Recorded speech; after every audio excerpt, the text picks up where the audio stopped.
Perspective Shift is brought to you by fdailycoaching.com.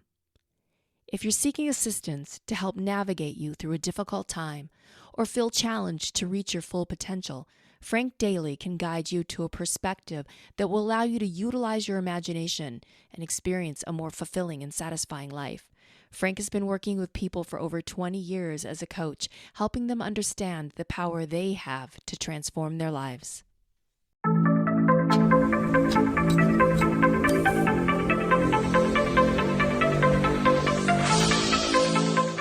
Welcome to Perspective Shift. We're here with Father Seán O'Leary.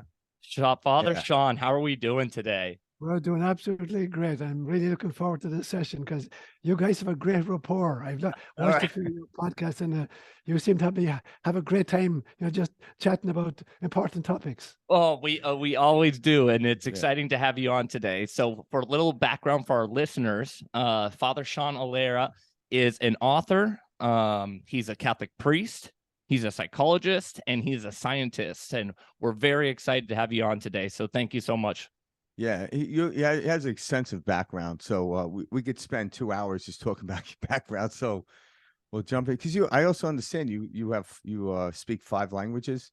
Yeah. I'm learning English. So am I. I'm still on the first one, still figuring it out. So, Father Seán, let's start with your background, just for brief background, just so people who first are tuning in can kind of pick up on things. And you have a very interesting background. So you were born in Ireland and you were raised by your grandparents. Why don't you tell us a little bit about that, and then we'll kind of go from there. Sure. So I was the firstborn of a firstborn. So both of my parents are firstborns in their families. And my dad's mother was the firstborn in her family. So for the first 6 years, I was raised by my grandparents, my paternal grandparents, and my great-grandmother was alive for the first 10 years of my life. And I couldn't pronounce her name, so I used to call her Muddy. So the name stuck, not to pun. And she was like a Christian mystic. So she would have conversations with Mother Mary, the mother of Jesus, and I'd be privy to these conversations. Now, I could only hear one end of it, but I presume that this was the norm, that, people and disembodied saints could communicate with each other. And so I picked that up from her as an early child. And then at age 6, I moved back to my parents' house and I lived with my maternal grandparents. And my maternal grandfather was a man, I called him Daddy Jim. And he was the nearest thing to a druid. He was a great, great storyteller. He was a consummate musician, and he was a great Irish step dancer. So I had him then for the next 5 or 6 years. So it's like I got this wedding of kind of mystical Christian spirituality on the one hand, and a pre-Christian druidical spirituality on the other hand. So it was a good start. I was going to say, quite the mix. So you were steeped in the spirituality of looking at things from an early age. Very, very definitely, yeah. In Ireland we talk about a chylite. A chylite is a thin place, a place where the veil between the mystical and the mundane is diaphanous, between the secular and the sacred. And it's like Ireland itself is an island off the coast of Europe, obviously. So it's in kind of it still lives in the mists of antiquity. So you get this really kind of a transcendent sense there. And so that's part of the kind of the birthright of just being on the island itself. But then coming from a family where I got this reinforced again and again and again, that there's a very thin veil between the physical and the metaphysical. And so for me, that's been a hugely important part of my spirituality ever since. Do you think this experience growing up with a Christian mystic, like you were just discussing with it was your great-grandmother? Right. Yes, with your great-grandma, is this what led you on the path to priesthood? Well, it's interesting that, I never thought about being a priest until I was about 16 or 17. I was always kind of very interested in spirituality, but I couldn't see myself as a priest, particularly in Ireland. But then for the last 2 years in high school, I realized I wanted to be a priest, but I wanted to be a priest in Africa. I wanted to live with the wild animals and kind of in the jungle or whatever, real kind of a kind of romantic notion. Yeah. But I was really embarrassed about it because I was a really good athlete. If you ever came across the Irish game called hurling, you ever seen it? Hurling, yeah. Yeah, like it's the fastest field game in the world. It's Yeah. placed with a ball like it looks like a baseball, about the size of a baseball, and you got the sticks like a hockey stick, but the ball is traveling at like 95 miles an hour, and there's 15 men aside, and there's no padding of any kind worn. It's really, really physical. So I was really good at that. I played at college level, and I even represented County Cork on a few occasions. Oh, nice. So I was really embarrassed about wanting to go to the seminary. Now, I came from a very poor family, so I never got pocket money of any kind. And so I was told by the seminary authorities, you need to do a full physical before you can be accepted. You know, they wanted to make sure that I was healthy and, you know, up for the task. So I go to my mother and I say, I need 10 shillings. 10 shillings is about like $3. And she says, what do you need 10 shillings for? And I said, I must go to the doctor. And she says, what's wrong with you? I said, there's nothing wrong with me. If there's nothing wrong with you, why are you going to the doctor? And then I had to kind of spill the beans. Yeah. So at that stage, then I let them know. Well, So why were you embarrassed to go into the church? Was it just not cool? It wasn't cool because I was an athlete, you know, hanging on with the jocks, and Yeah. the idea that I was going to be, you know, holy boy saying my prayers. You know, Yeah. But it was a deep inner calling, and it was more of like a spiritual one, or like I know, just like through my research on you and stuff, you've had a relationship with God for, you know, as long as you can remember, you know. Absolutely. Yeah. Yeah. And so for instance, for the last 2 or 3 years, when I was in high school, I lived about 4 miles from the school. So I would cycle to school every day and cycle back. And there was a church on the way. So I would go in, I'd leave early and go to mass every single morning. And then on the way home, I go back into the church and I do what was called the Stations of the Cross, meditations on Jesus. So I was kind of keeping that secret, but I was like nurturing that on a daily basis myself until I finally kind of made the decision, yeah, I'm going to go for it. Oh, nice. Yeah, I remember I went to catechism. I didn't go to actual parochial school, but I remember contemplating it for like a moment, and I'm like, yeah, I don't know if I could do that, become a priest, you know, because it is like, I remember like that's a very dedicated life. Right. It is. And yeah, I was like, mentally, I was not ready for it, but I contemplated. I imagine any young man that, you know, was raised Catholic probably had to contemplate it at some point in their life.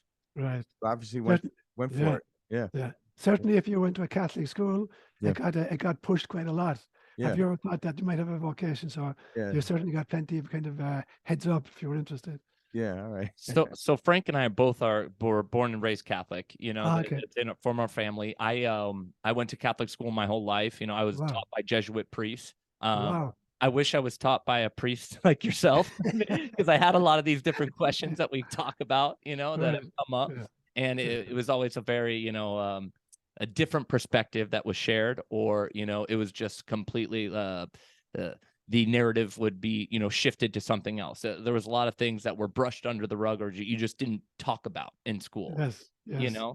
And so Frank and I, that was a big reason we were so drawn to your work, was you took this perspective, you know, coming out of the Catholic faith, and here you are today sharing these different topics, a lot of which are not ever discussed or acknowledged by the church, you know, topics such as incarnation, you know, et cetera, stuff like that. When in your journey during, you know, seminary or whatnot, did you start to kind of, I don't want to say like pick up on like the cracks that were forming in what you were learning, but like where on your journey were you kind of like, you know, I'm feeling a lot of things that are different than what I'm reading? Right. Well, I think that it began with there were many courses we went through in the seminary. Obviously, there was like moral theology and a kind of ritual, liturgy, church history, all this kind of stuff. So when we got into church history, and I actually began to look at the history of the Roman Catholic Church, I began to think it's probably the most corrupt organization planet Earth has ever experienced. Truly. And I remember we had one professor of history, and although he was Irish, he affected an upper class British accent, and it's very very kosher in upper class English to stutter. Only the upper classes stutter in English. So he's talking about a character called Alexander VI, a medieval pope, and he said Alexander VI had made many mistakes. One of whom was subsequently to succeed him to the papacy. So now he's talking about this guy had an affair and had a kid who subsequently became a pope himself. And I'm thinking, holy God Almighty, How is this possible? Yeah. What is going on here? Yeah. Oh my gosh. So obviously you stuck it out, but you just kind of went your own path, like, because it's not about, because I guess the basis of Catholicism or Christianity, the structure of it is just brilliant. It's just over time, human beings tend to take some type of hierarchy and put it into place, and then kind of crush the actual message in which Christianity was meant to be. Like Jesus came here to teach that, and you know, from the very beginning, he was trying to tear down the structure which existed prior to him, and then we took the same timber and built it again. Just called it a different I see the same pattern repeat itself again and again and again, Frank. Yeah. And it happens not just in religions. I see it in all, even NGOs, movements that start off with, you know, great enthusiasm and a great sense of wanting to make a difference in the world. And they go through the following kinds of stages. You've got some kind of an extraordinary avatar, a Jesus figure or a Buddha figure, you know, who's really has a mystical message, which is not understood by the people who are listening, but they're attracted to his energy. There's something about him that they find fascinating, even if they can't grok the entirety of the message. So there's a group of kind of disciples gather around. That's stage 2. Stage 3 is almost inevitably, this guy is going to be assassinated, you know, killed and taken out of action. And then the disciples form some kind of a community in his memory. And then the next stage is some kind of a self-appointed hierarchy institutes itself and takes charge of the young community. And then the next stage is they insist on some kind of orthodoxy. You know, you got to believe this in order to be part of us, or you got to say, you know, do this in order to be a part of our organization. And if they have the power to do it, they create, you know, inquisitions against believers who won't accept their viewpoint. You know, and we'll tear limb from limb. We did it in the 14 and 1500s, you know, in Spain and in Italy. And then if they have the power, if they become some kind of a theocracy and they have enough power to visit their will on the outside world, they start crusades and then they start killing the outsiders. And then at some stage, some new prophet comes, like a St. Francis of Assisi in the 1200s, says, guys, this is not what the master was about. You know, here's what he was about. And then he tries to reform the movement. You know, and initially there's a new surge of energy to go back to the original message. But then you take the Franciscans, you know, they were founded around 1200. By the early 1500s, it is the Franciscans who are leading the Inquisition and literally pulling other Catholics limb from limb. So I see this cycle going again and again and again. So there's always need for some new prophet to come along and to call us back to our roots, because every religion initially was built upon some kind of a mystical impulse. So the mystical impulse is beautiful. But there was a Hindu mystic said one time, he said, if you see the tracks of a religion in the desert, follow them.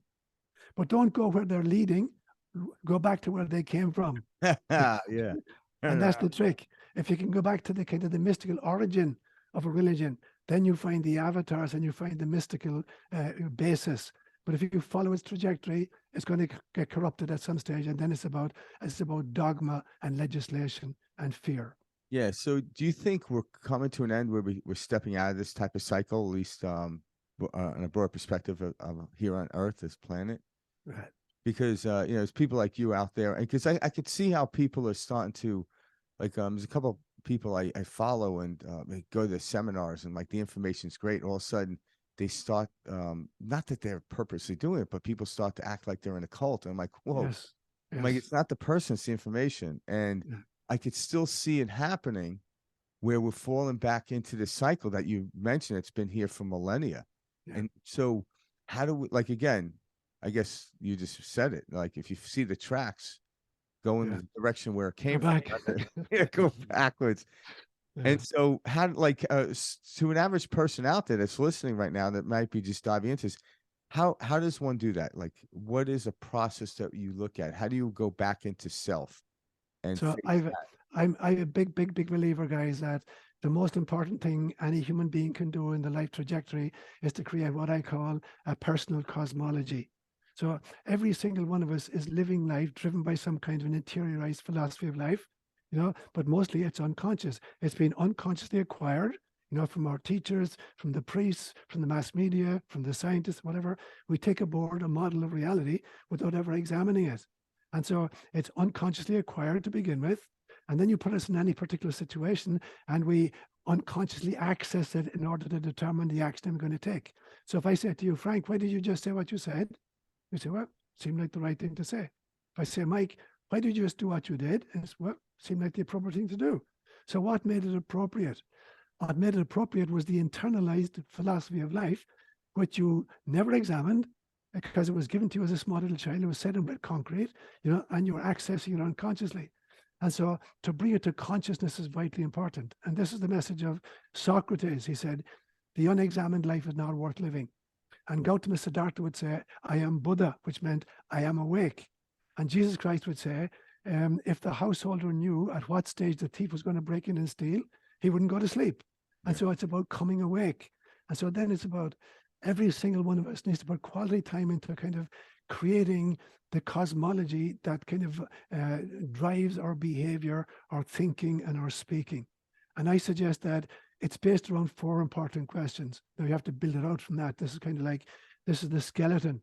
But the 4 important questions are, who do I think God is? Is God this kind of distant, demanding deity, that's going to punish us for mistakes? What do I think when I think about God? Secondly, who am I? When I say I, am I looking at a kind of a skin encapsulated ego? Or am I looking at my soul self? Or what do I mean when I say I? And thirdly, what do I mean when I say neighbor? Do I mean the guy at the other side of the white picket fence, or the guy who votes the same way that I vote? Or what do I mean by neighbor?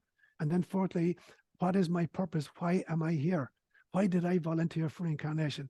So for me, they're the 4 core questions around which I build a personal cosmology. And I keep insisting to my own communities, everybody is responsible for their own cosmology. You can cross-fertilize your ideas with others, but ultimately, your cosmology has to make your heart sing. It has to stretch you out of your comfort zone. You have to keep updating it on a regular basis, and it has to be able to accommodate all of your life experiences. If it can't accommodate some experiences, it's not an adequate cosmology. You got to stretch it further. And so for me, the personal cosmology is the core of a person coming awake and making sure they're not part of a cult where they're just following blindly some kind of a leader. Beautifully said. Very well said. You're clearly well versed in the history of the church, Father Seán. I want to ask you this question. So the word Catholic means universal, correct? Yes, exactly. And so can you tell us a little background about Catholicism? It sounds like, my research is correct, it's the type of thing where Catholicism was kind of pulled together, utilizing, ideas from the sun worship, Judaism, paganism, etc., and then all brought into one religion. This is not something often taught or explained by the church. In fact, we're led to believe that Catholicism is this one end-all, be-all created religion that we need to, like you learned in Africa, need to bring to people, and convert people, etc. Tell us a little bit background about the Catholic Church, the sun worship involved, all of that. That's a great question, Mike. And so when you look back at it historically, ultimately, I do not believe that Jesus Christ was intended setting up a new religion. I think he was taking issue with the spirituality of his time, which has kind of descended into a legalism. And that so Jesus' function was to try to save his own religion from the legalism into which it had descended. So it's based on 613 different precepts. And if you work your way through Torah, some of these are atrocious precepts having to do with, murdering people for a whole bunch of crimes. So he's trying to clean up a kind of a spirituality. Now, at some stage, there's this very interesting story that you find in Matthew's Gospel, where Jesus takes a vacation. Himself and his 12, they go into Syrophoenicia, which is adjacent to Israel at the time. He's like taking a break from the ministry. And all of a sudden, a Syrophoenician woman runs up to him, and her daughter is grievously ill. And she recognizes him. She's obviously been in Israel. She's heard about this guy. She may maybe even have seen him. And she says, Lord, help me. My little daughter's at home, and she's dying. And Jesus ignored her. And they're just walking through the village, and obviously this woman is creating a racket, and people are coming out to the doors of their home saying, what happened here? Did these guys assault this woman? And she's running after him, please help me. My little daughter is dying. And when Peter says to Jesus, do something quick, everybody's looking at us. And Christ says a very strange thing. He says, I was only sent to the lost sheep of the house of Israel. And all of a sudden, the woman comes back up. She grabs his feet, and she There's a Swahili greeting as well called shikamu, which means I hold your feet, which is total, submission to somebody. She said, shikamu, I hold your feet. Please help me. My little daughter is dying. And Christ says, it's not okay to take the food from the dog, to take the food from the children and throw it to the dogs. This is an extraordinary insult. But instead of, taking the insult, this woman decides to use this metaphor and turn it against him. She says, you're right. But sometimes the little puppies come in and they eat the food that fall off the children's table. And all of a sudden I feel like the Father whacked Jesus upside the head. He says, dude, you were not sent to the lost sheep of the house of Israel. I'm sending you as an avatar to planet Earth. And then Christ says, woman, I have never seen faith like this in Israel. Go back home. Your daughter is ill, is cured. Now, I think that was a wake-up call for Jesus, that it was a realization he came as an avatar for planet Earth, not just the Jewish people. So it wasn't just about reforming Judaism from its legalism.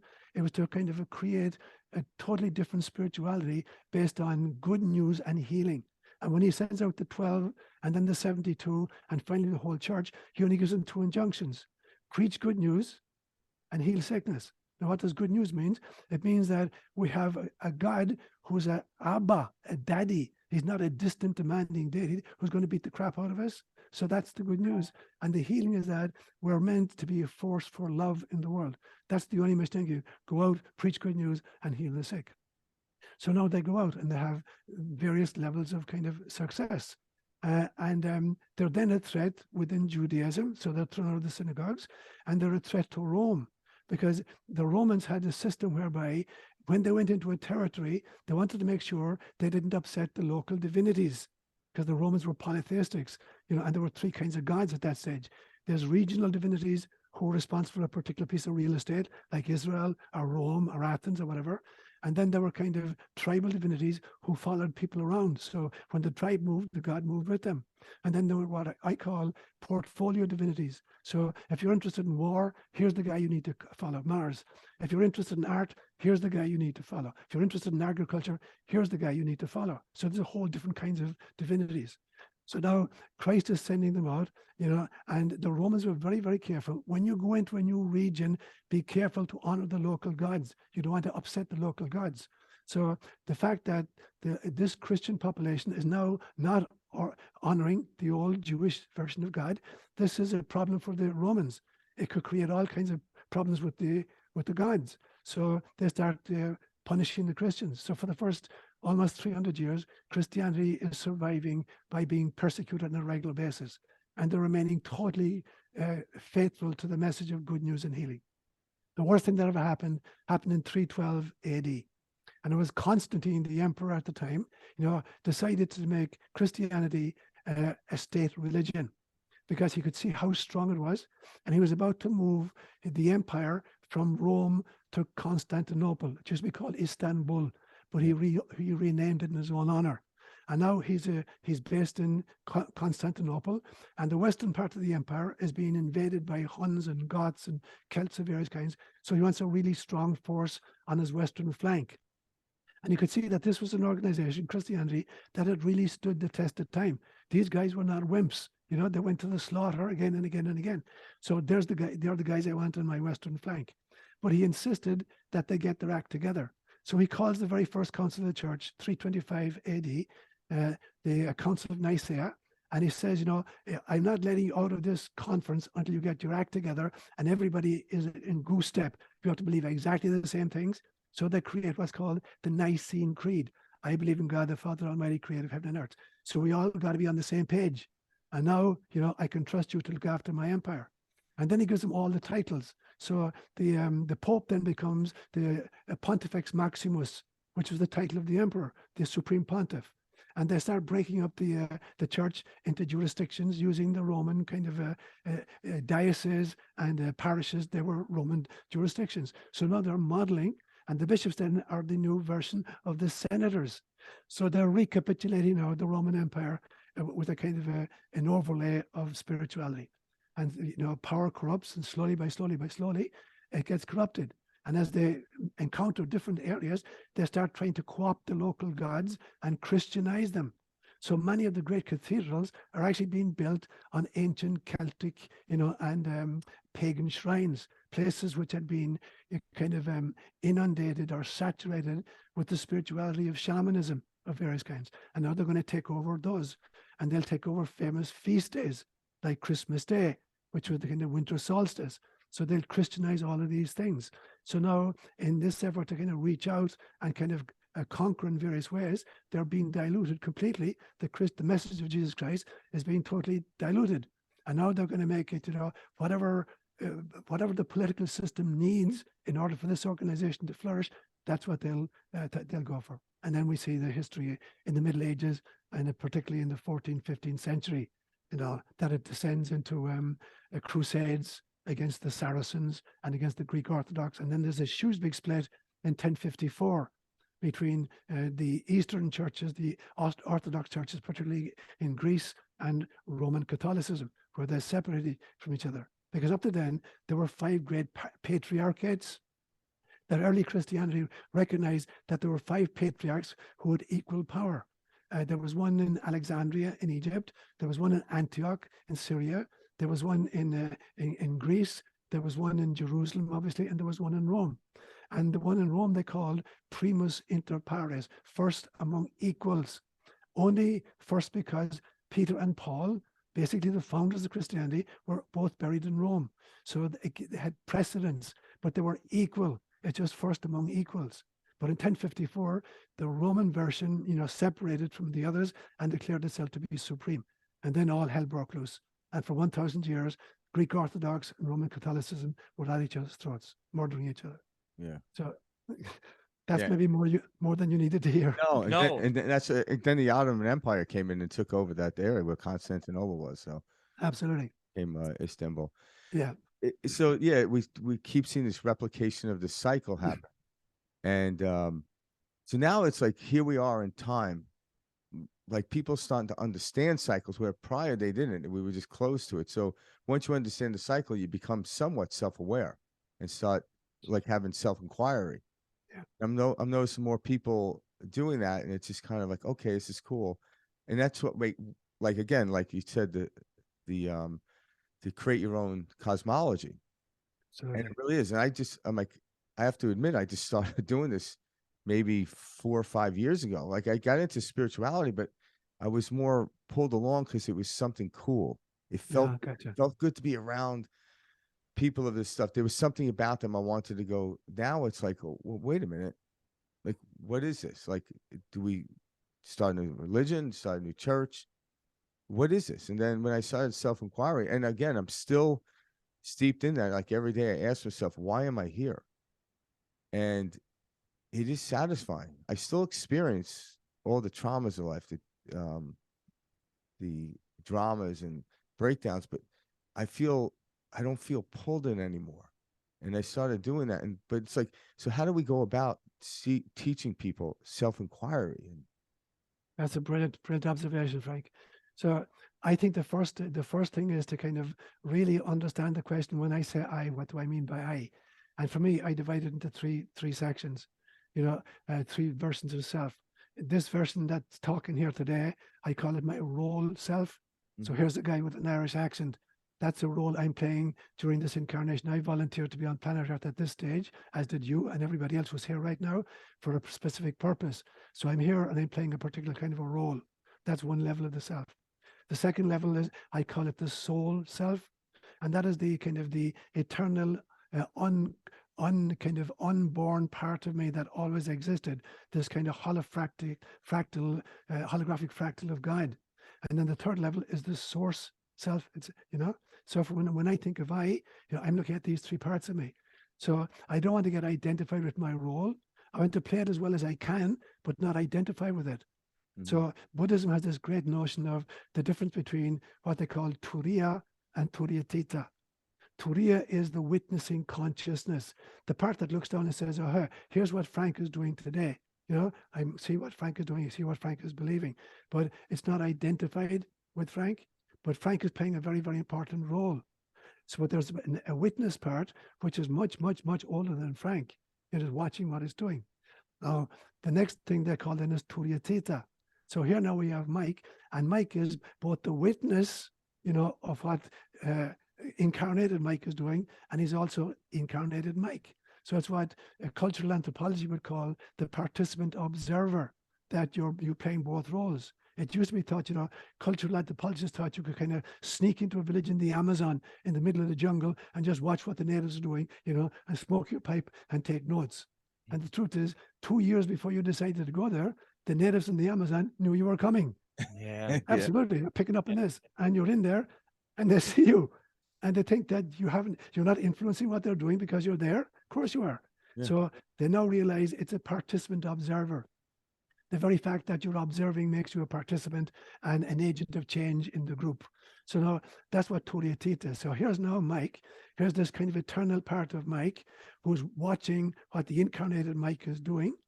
And he's playing the incarnated Mike to the very best he can, but he's not identified with it. He's identified with the kind of eternal aspect. But it's like you're walking in two legs. You have to do the best possible job of being Mike you can, but don't identify with being Mike. How do you not identify? Is that simply through non-attachment? Is that a letting go, which is like physically relaxing? Describe that. Yeah, that's a brilliant question.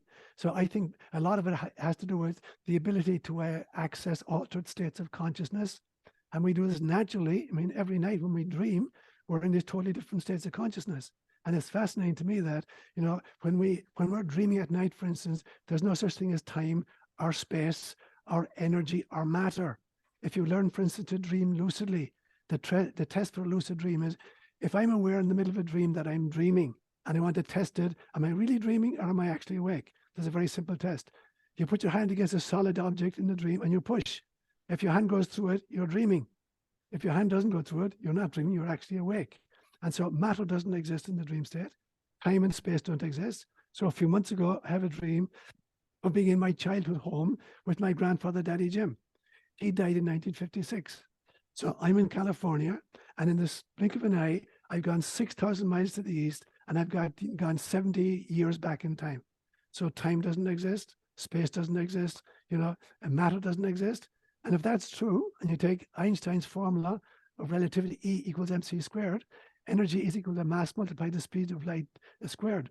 Now, mass is matter, and the speed of light, speed is distance over time. So it's space over time. So if there's no time, there's no space, and there's no matter, there's no energy. Yeah. Our energy is radically different. So now when you're dreaming at night, you're in a totally different state of consciousness.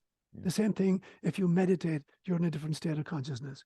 For me, watching little children at play puts me in a totally different state of consciousness. I watch their imaginations and what they're creating. And so by entering different states of consciousness, I'm less likely to identify with this particular kind of consciousness that I call the waking self. The waking self is actually the deepest part of the dream. So essentially, you're a direction of your awareness. Totally. Okay. That's the key. Okay. Yeah.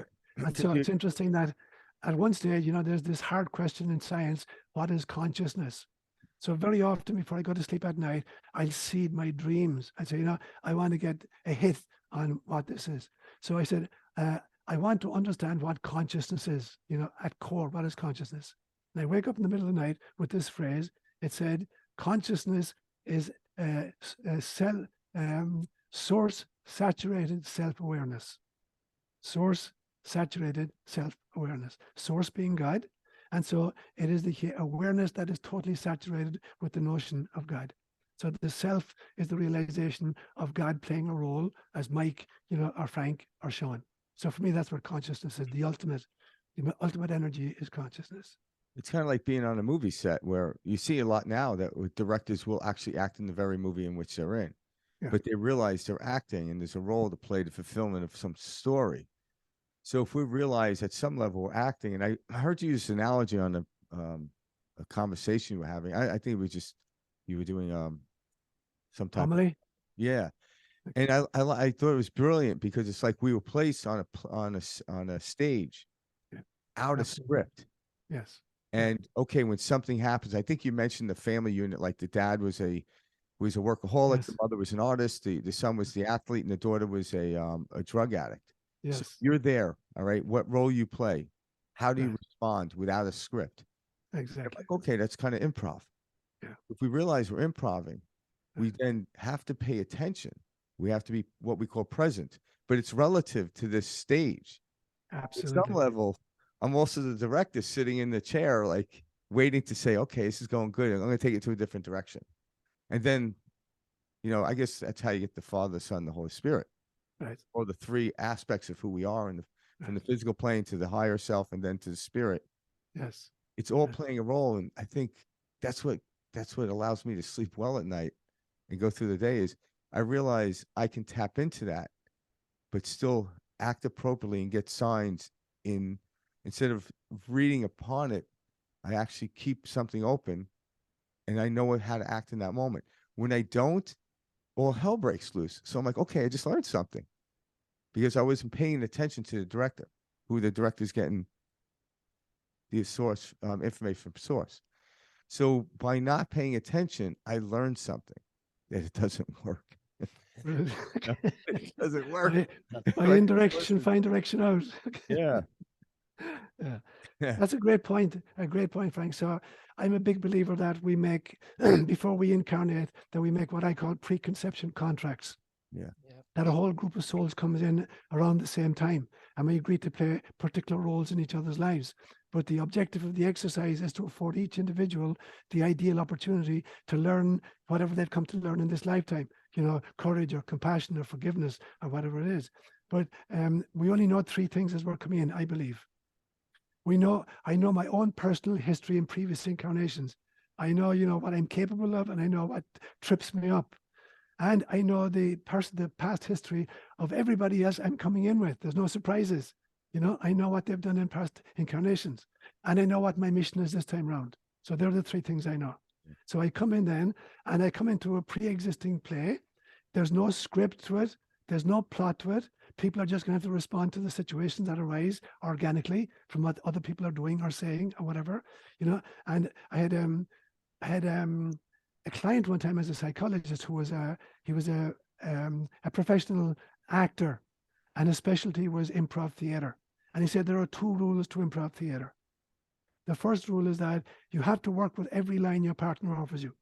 You can't say, Mike, that was a dumb thing to say. How the hell am I going to respond to that? You have to respond to whatever Mike is going to say to you. That's the first rule. And the second thing is you got to feed Mike lines that make Mike look good.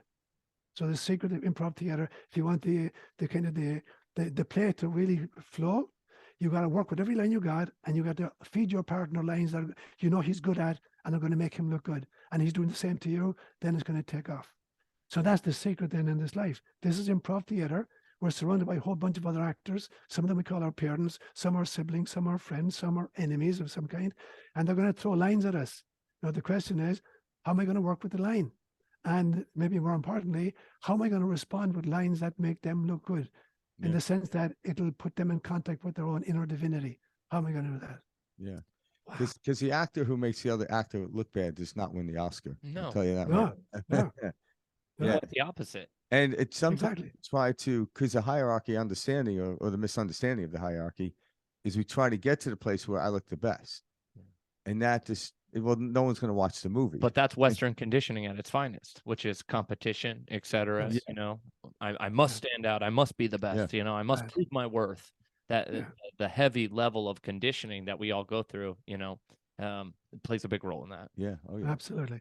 So Father Seán, how did who on your journey through the seminary were you able to talk about these ideas and concepts with? Because I'll give you a little background. So Frank has been a mentor to me, and I've been talking with Frank about these concepts. Been talking to Frank about these concepts now the last 5-6 years, and at first when I started to learn and understand what was going on in this reality, if you will, I had a very organic way of discovering my role as source. It was through meditation, etc. And I remember I was very Frank will reference God just like yourself, etc. And I grew up in a Catholic background. And so when I had this epiphany moment, this light bulb moment that I am God, that I am that role, I was very nervous to go to Frank. And I remember being it took me 2 weeks to talk to him, but I went up to him and I was like, hey, Frank, I'm I feel that I am God. And this is when he was like, now we're getting serious. Yeah, let's go. Like, and he started to really break into this, but it was an organic way. But I like, if I didn't have Frank to talk to about these, I would have felt very trapped and alone and almost crazy in a sense. And so how did you experience this, like going through the seminary? And did you have people to reach out to? Did you have people to share these ideas with as you were, discovering yourself and your role as God? Well, in some sense, I was kind of late bloomer, Mike. Yeah.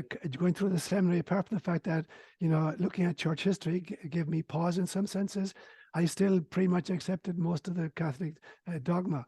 Now, I had a spiritual director in the seminary, a man called Eamon Hayden, Father Eamon Hayden, and he's still alive, God bless him. And he was an extraordinary mentor for me and still remains a really, really important friend, although he's now back in Ireland. I haven't seen him physically for probably 10 or 15 years. But some of the best advice I ever got was from him.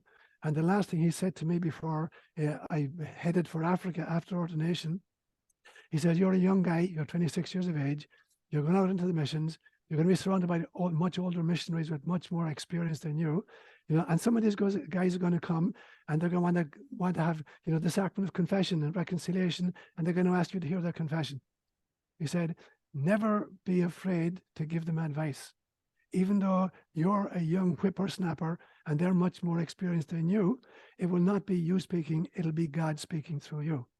So I never forget that, from the word go, no matter who would come to me in confession for advice, I was kind of click into kind of the God space, just like you're doing, Mike, and say, okay, if I get Seán out of the way and get the ego out of the way, who's coming through and what does that want to say to this particular person who's open to the Spirit right now?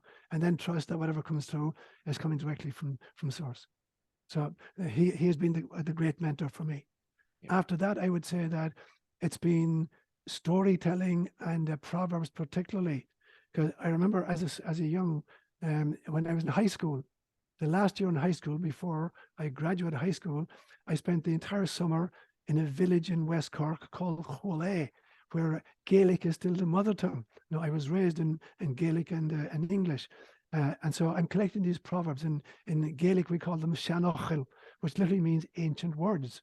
And I'm collecting these proverbs, and I go to all the homes in the village, and I'll ask the old man or the old woman, can you give me a proverb? And then tell me in what context you use it. What does it mean in everyday living? And I remember one old man saying to me, he said, if Christianity had never come to Ireland, we could live according to the Proverbs. He was absolutely right. The wisdom contained. So for me, stories and Proverbs are the archived wisdom of a culture. So then I go to Africa, and my job is to kind of save pagan Africa from the darkness and convert them to the light of Christianity.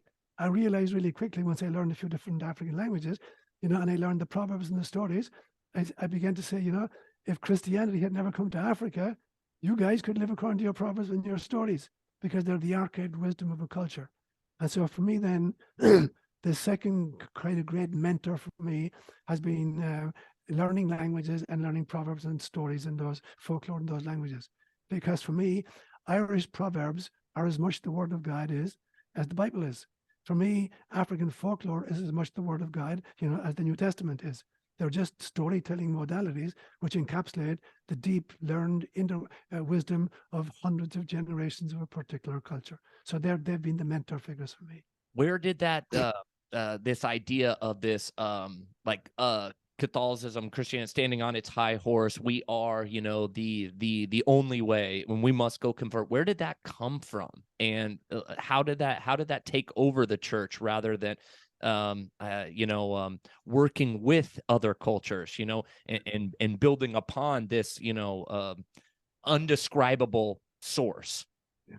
Like the Tao cannot be named, Exactly. Like what is exactly. that? So I think it really began seriously in 312 AD with a Constantine creating, Roman Catholicism as the state religion, and then he's moving to Constantinople, and the church now literally becomes the Western arm of an empire. And power corrupts, and ultimate power corrupts ultimately. And now they see opportunity for advancement. And there's a 300-year gap between, Jesus, and Constantine. And in that period of time, this organization that has survived all kinds of persecution now finds itself in control. And it exercises that control in a whole bunch of different ways. And so it's wedded to this notion that there's only one path to God. And therefore, in some senses, the light part of it is we have to save these people from going to hell because they haven't found the right path. On the other part, it's a political arm to kind of exercise control over their destinies. And then the ultimate chutzpah, as far as I'm concerned, the ultimate form of hubris is to claim to have jurisdiction not just over your physical life, your physical life that has a terminus, you're going to die at some stage, but to claim as well that we have jurisdiction over your eternal soul and we can sell it to hell for all eternity. That's the ultimate kind of chutzpah. That's the ultimate kind of corruption of a message of love, that we can send you to hell for all eternity. And, people are very susceptible to fear, and they'll try to avoid anything that looks like is going to create problems in the future for them. So if you're in a position where you're wielding political power, jurisdictional power, and now you're allying that to spiritual power and claiming that Christ gave you permission that whatever you do on earth, he'll do in heaven. There's this one statement you find in Matthew's gospel, which is an insertion much, much later. And it says, tu es Petrus et superhanc Petram edificare ecclesia meam. This is allegedly Christ speaking to Peter. You are Peter, and upon this rock, which is a pun, Peter means rock, upon this rock I will build my church. Whatever you decree on earth, I'll decree in heaven. Whatever you kind of bind on earth, I'll bind in heaven. So here's the church claiming total jurisdiction over our physical lives and our kind of post-physical existence. This is the ultimate corruption. And the funny thing is, when you find the place in Matthew's gospel where that story is told, the story that comes before it and the story that comes after it, make that kind of totally irrelevant. Because before it, Christ is sending out the disciples, and he says to them, the Son of Man must suffer, be handed over, and be crucified, and the third day rise again. And Peter says to him, God forbid, this is never going to happen to you. And Christ said to him, get behind me, Satan. And then in the next statement, you get this, you are Peter, and upon this rock, I'm going to build my church. Anything stink about that? Yeah. And one day he's saying, Peter, you have no idea what you're talking about. You're getting in my way, and therefore I'm going to build my church upon you. So this was a much, much later insertion, but it became the kind of the scriptural kind of foundation for this claim that the Catholic Church has ultimate jurisdiction over our physical, and our post-physical existence. And I think that's why a lot of people go crazy, because Christianity and other religions like that have done that. It creates this weird paradox. Yes. So it's saying that you're an all-loving God, and at the same time, if you do wrong, you're going to be harmed. It's like, which is it? Yes. And this is where a lot of mental, we wouldn't have mental disorder as we label it if we didn't have these backwoods messages. Because when I was growing up in Catholicism, and some of the messages would come brilliantly through, but then at the other hand, it was told in the opposite way, and I'm like, well, which is it? Yeah. Like, this one feels good, but is feeling good bad? I don't know. You start to like, oh my God, you just want to stick your head in the sand and be done with it. Right. But so that's what. Yeah. Go ahead. Sorry, Frank. No, I was just gonna. Yeah. But so that's for me one of the kind of the teachings I have for my own community is that a community should do two things for us. Firstly, it should support us in our search for truth. But secondly, it should challenge us in our belief systems. So side by side, do things. And each member of the community must be doing the same thing for the community. It must support the community in its search for truth, and it must challenge the community in its present belief systems. Otherwise, it becomes just a cult. So I always remember way back, probably around, I'm going to say 1995, I was in this country about 8 years, and I'm preaching in a church called St. Anne's in Palo Alto. And at the end of Mass, this woman comes up to me, and she's really, really, really irate. And she says to me, I come to church to have my faith confirmed, not to have it challenged. And I said to her, then lady, one of us is in the wrong church. Yeah. And it turns out I was the one in the wrong church, because I got fired out of the place a few years later for my teaching on particular reincarnation and the idea that I didn't see why women shouldn't be priests. And so, the community must challenge us in our belief systems and support us in the search at the same time. And we must do the same thing for the community. Otherwise, we're just kind of, blindly goose-stepping after some cult leader, and the organization is descending into some kind of a cult itself. So it is really important that we balance these two parts.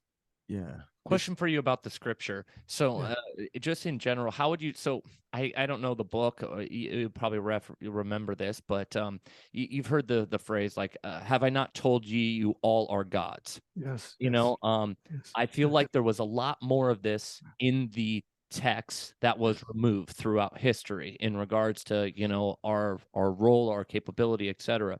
So I believe that the Jews were going to stone Jesus for blasphemy because he was saying he was the Son of God, he was God, etc. And he said, I told all of you, have I not told all of you, you all are gods? Can you expand on that and kind of explain to our audience what was meant in that? That's brilliant. That's a story from, I believe, John chapter 6, where Jesus has just fed the 5,000 in the desert with loaves and fishes, and then he's talking about, he's using this as a kind of a metaphor to talk about spiritual food, and so he says, unless you eat the flesh of the Son of Man and drink his blood, you have no life in you. And this is totally shocking to Judaism, because it is totally verboten in Judaism to eat anything that has blood in it. So you can't eat, for instance, the meat of strangled animals because the blood is still inside in it.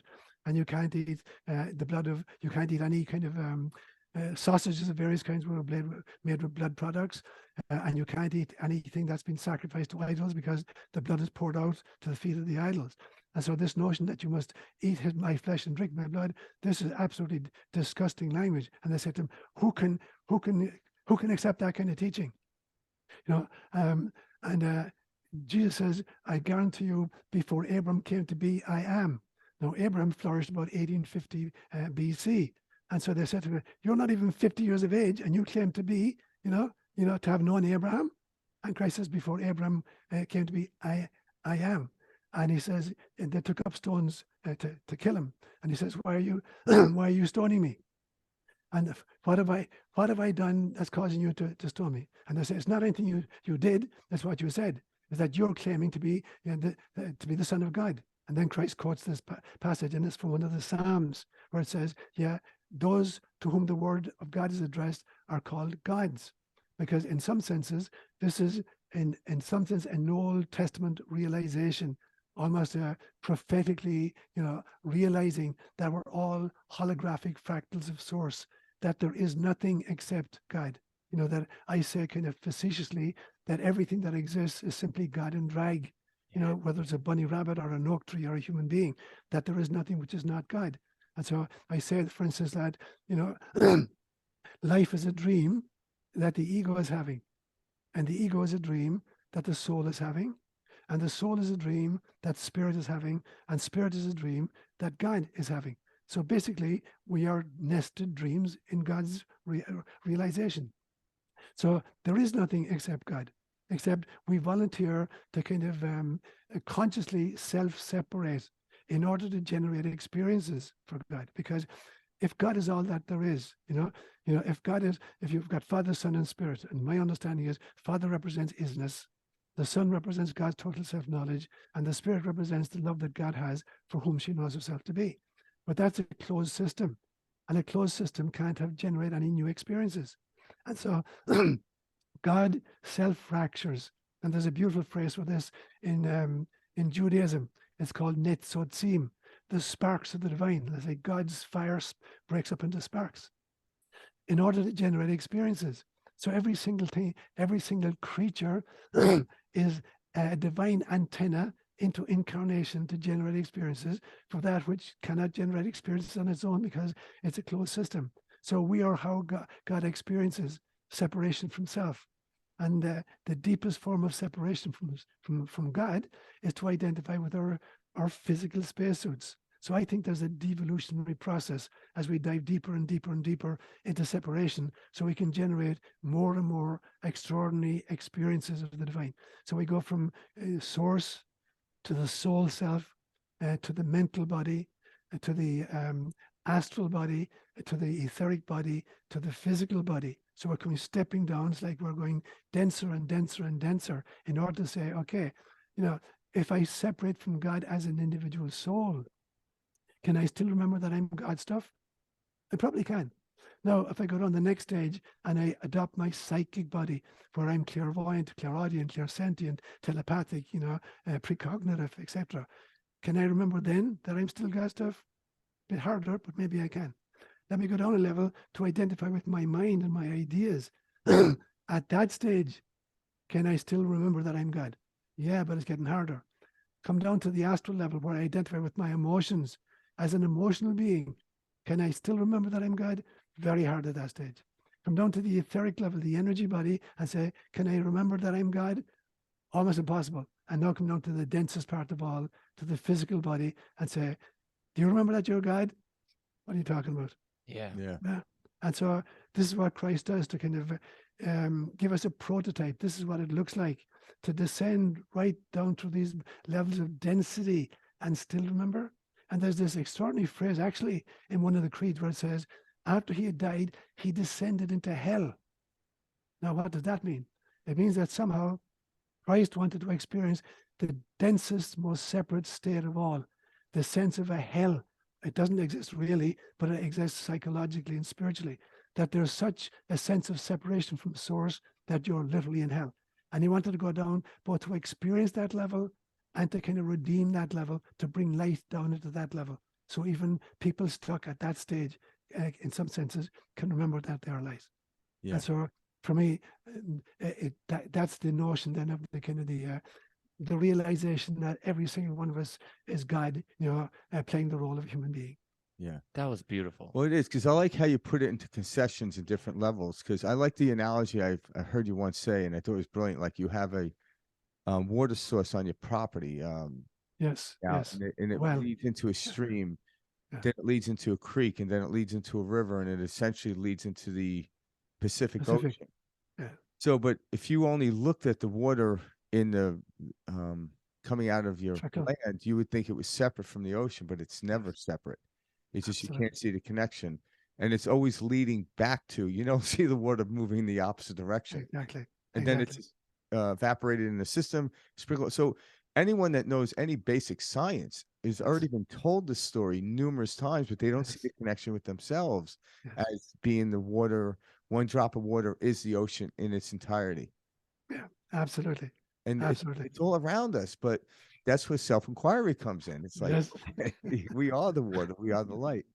And it's like, and that's, you have these waking moments, and it's like, wow, you got to keep reminding yourself, yeah, I might be a puddle right now, but it came from the source. Absolutely. Absolutely. Puddle's cool because little kids like to splash in them. Father Seán, this is something that I really wanted to get into with you. So I'm hoping we can dive into this right now. Let's talk about incarnation, and let's specifically talk about, number one, where it has been referenced throughout the church and when that was removed from the church, a little bit about why it was removed from the church, and then just overall your take. I want to dive into like your personal experience. I believe it was, I got my notes here. 1987 is when you originally did your psychology PhD. It was during that time that you had a specific experience, which led you to understand incarnation through experience. And that experience was you yourself had an experience where you felt you were a Tibetan woman, and you actually gave birth to your firstborn son, if I recall correctly. Yes. You want to tell us a little bit about all of that? That's brilliant questions, Mike. Brilliant questions. So the first one is to realize that esoteric Judaism had a real belief in reincarnation, predating Christ himself. And Christ definitely spoke about reincarnation.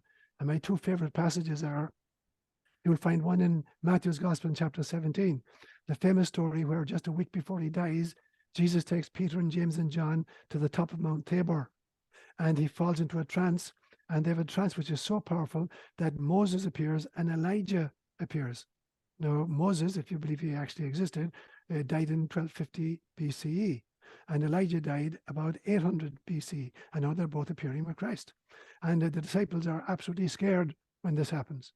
And when the vision is over and they're coming back down the mountain, they begin to question Jesus. And they say, why do the scriptures tell us that before the Messiah comes, Elijah has to come back?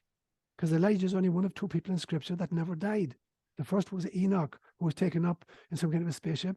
And the second one was Elijah, who was taken up in some kind of a fiery chariot. So the belief system in Judaism was that before the Messiah arrived, Elijah would have to come back to prepare for him. So they say to Jesus, why do the scriptures tell us that Elijah has to come back before the Messiah appears? And Christ says very famously, he says, Elijah has already come back, but they didn't recognize him. And Matthew adds in parentheses, you can find it in chapter 17, in parentheses, Matthew adds, here Jesus was talking about John the Baptist. So Christ is saying John the Baptist was the reincarnated Elijah, and he came before Jesus arrived. The second story you'll find in John's Gospel, I think about chapter 8, where Jesus and his disciples are coming out of the town of Jericho. And outside the city gates is a blind beggar who's been blind since birth. And the disciples point to the blind beggar and they say to Jesus, whose fault is it that this guy is blind? Was it his parents' fault or was it his own fault? Now, how could somebody be born blind, for their own fault, unless there'd been a previous incarnation in which, he'd screwed up in some way? So the very question itself is predicated on an understanding of incarnation. So that's kind of the scriptural basis for it. Now, historically, what happens is the young church continue to believe in reincarnation. But then at some stage, I think about 551 of the Common Era, the emperor at the time had a wife called, her name was Theodora, and she had married up. She'd been born in very, very ordinary circumstances and married up all the way to becoming the empress. And the idea that she was going to have to come back and start at ground zero again, she didn't want any of that. So she insisted that they anathematize reincarnation. So for the first 500 years, reincarnation is accepted as part of the Christian teaching. She wants it taken out. So at the Second Council of, I think it was Constantinople, about 551 CE, they take it out, they anathematize it. And they anathematize the early church fathers who'd spoken a lot about it. A guy, for instance, a guy called Origen in the 2nd century who'd spoken a lot about it. Now, I think that it continued to sneak into Catholic theology under the teaching of purgatory. So what is purgatory when you think about it? Purgatory is a place of ongoing refinement of the soul before it merits heaven. So reincarnation does that for people who keep coming back until they really learn how to love in all circumstances. But now you don't have that. So how are we going to refine the soul? You can't send it to heaven or hell, because, somebody who didn't commit a mortal sin, you can't send them to hell, but they don't merit heaven. So what are we going to do with them? So we invent this place called purgatory, in a place of temporary suffering where we're refined. So it continues to sneak in. So that's kind of historical. Now, on a personal level, for me, I first encountered this idea. Obviously, I heard about it in my studies, but when I lived in Africa, I worked with 3 tribes of people called the Kalenjin peoples, and they had a belief in reincarnation. It was the following kind of a belief. When a baby was born, it was given 3 different kinds of names. The first name had to do with the circumstances of birth. So, for instance, if I ask a little girl, what is your name? And she says, Chiprup. My name is Chirrup. I knew that she was born when it was raining. That's what the name tells me. If a little boy told me his name was Kipchirchir, I knew that there was problems when he was born, that everybody was rushing around. If I ask a little boy what his name was, and he says, or a little girl said, Cherubet, I knew that she was born during a famine time. So the first name had to do with the circumstances of the birth. The second name had to do with, it was called the porridge name. It was a special name that only the mother could use as a child. So it's called Gainetap Musarek, the porridge name, so kind of a pet name, but nobody could use it except the mother of the child. And I saw warriors come back from cattle raids, and a warrior in just full battle fury, and his friends couldn't kind of calm him down. And they'd call the mother, and the mother would come over and speak the secret porridge name, and the kid would go. And then the third name had to do with the fact they would bring in an elder of the tribe who knew the ancestry of the baby just born, and he would start naming off the ancestors one by one. And when the child sneezed, they would say, that's the ancestor, that's come back. So it was a form of reincarnation. And the ancestor identified himself or herself by making the child sneeze when the name was mentioned. So that's the first kind of practical encounter I had with it. And I thought, wow, that's an interesting kind of a little fable. And then I come to the States and I start my studies, and I'm doing this weekend course by a lady called Barbara Findyson. And it's called perinatal therapy, where you try to re-experience your own birth process. And they create a scenario where they create a birth canal of pillows, and you're lying between them, and there's somebody watching in case you get into distress, and the room is dark, and there's this very, very kind of interesting kind of music, and you begin to try to re-experience what it was like in the womb, and what you experienced on the way out. Because Stan Grof was an extraordinary, brilliant psychiatrist, Czechoslovakian psychiatrist, believed that there are 4 stages to the birth process. And depending on which stage you experience difficulty, it's going to lead to some kind of an adult, neurosis subsequently. So the 4 stages are initially the contractions begin and the child is being confined. And then the second thing, the child is turned upside down and the head engages the birth canal. That's stage 2. Stage 3, you're working way through the canal and you're being squeezed and freaking out. And the 4th one, you exit and there's all these bright lights and all these loud noises. So he claimed that depending on which stage was most difficult, the adult will kind of recapitulate that as some kind of neurotic behavior. So the objective was, by experiencing your own birth, you could figure out the origin of your own stuff. So every one of my classmates goes through it, and they all have experiences of their own birth. I'm going through it expecting the same thing, and I have this extraordinary experience, just as you mentioned, Mike, of being a young Tibetan girl giving birth to our firstborn. And it was so real, I literally had pains in my thighs for like a week afterwards. So that became my introduction to that. And then subsequently, I recovered about maybe 11 different lifetimes that I can recall aspects of it. So it became very important for me then to take reincarnation really, really seriously, for its psychological benefits, for its sociological benefits, for its spiritual benefits.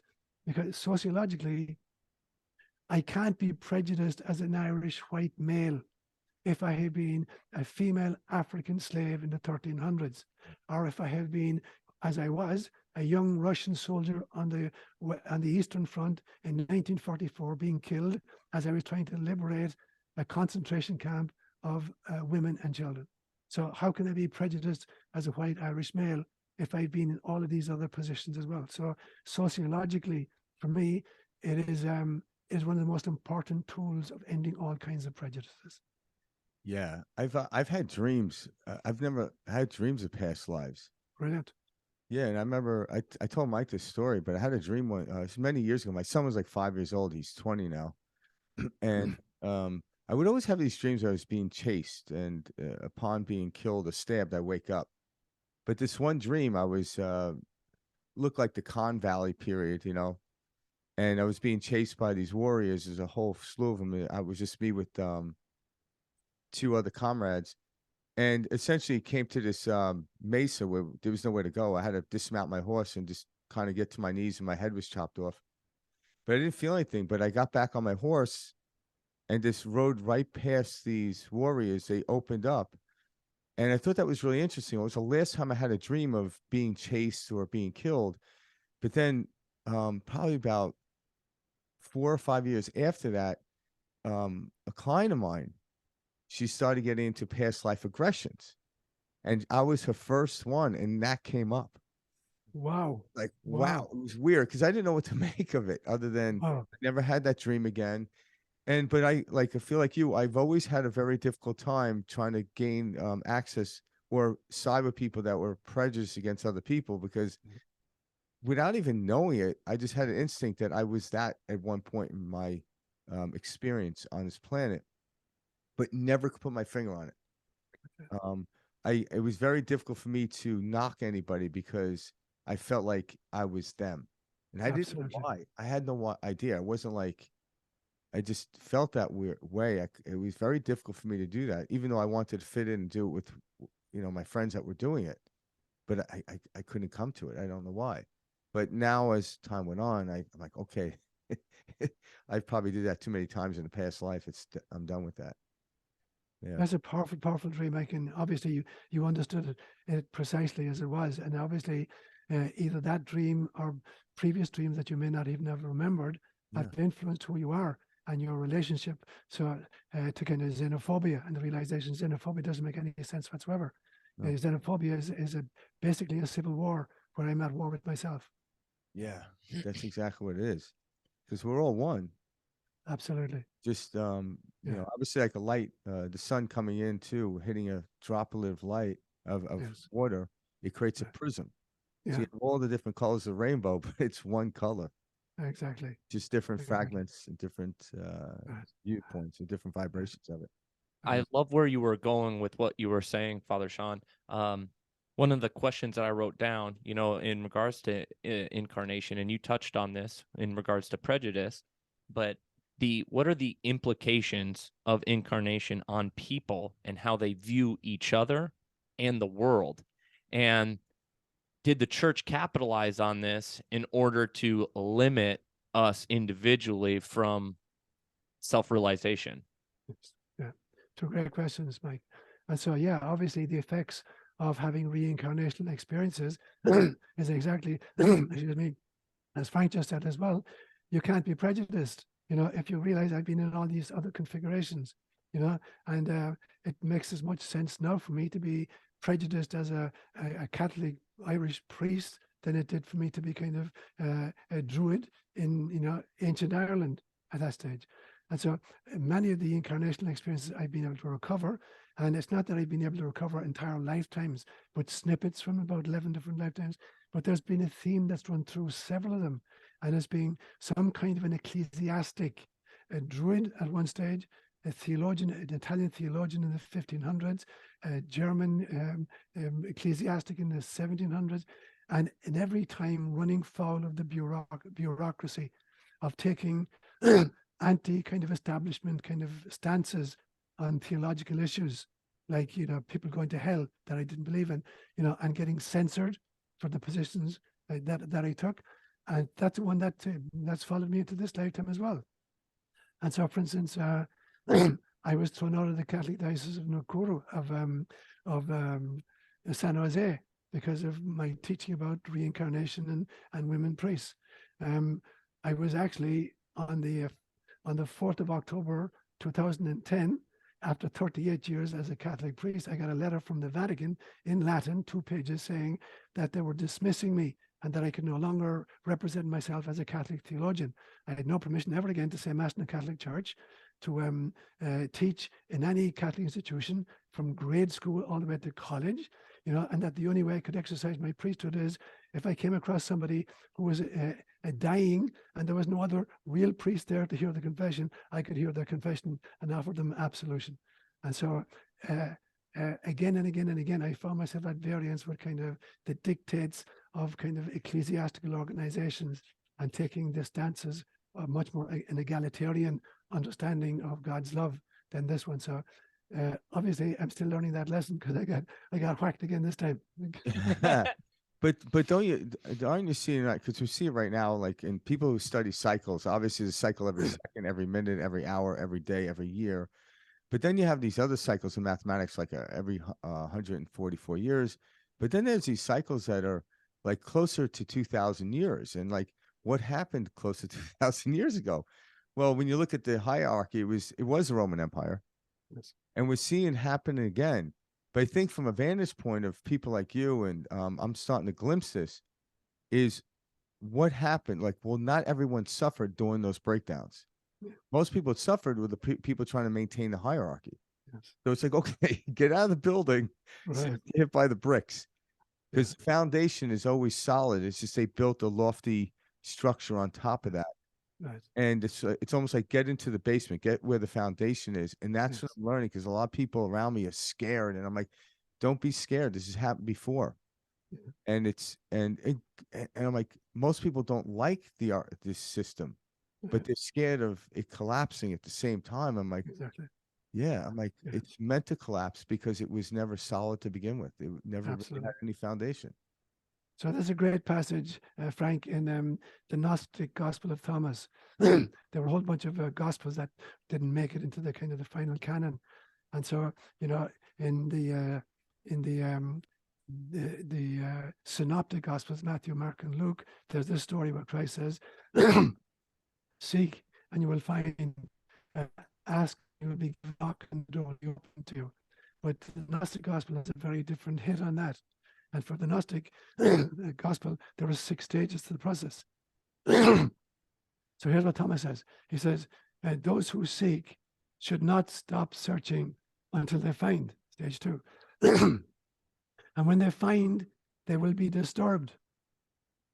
And when they're disturbed, they will marvel. And when they marvel, they will rule.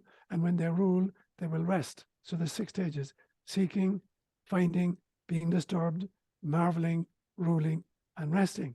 So what in God's name is that about? So my unpacking of it is this. That's what we're going through right now, Father. That's what we're each going through. Yeah, That Exactly. was so well said. I've not. Right. So all of us, who are spiritual seekers, we set out on a journey trying to find the truth. If we stay at it long enough, we'll find. And what we'll find is that the real truth is almost diametrically opposed to what we were taught. So now I'm going to get really disturbed. So the temptation now is to run back to the safety of Mother Church or the old system and hide under her wings, because it's scary out there. Because you just pulled the rug out under my personal cosmology. Everything you know. Everything I know is gone. Now, the thing is, Thomas is saying, if you keep on, you'll marvel. The next stage is marveling after being disturbed, because you begin to realize, I was living in an illusion.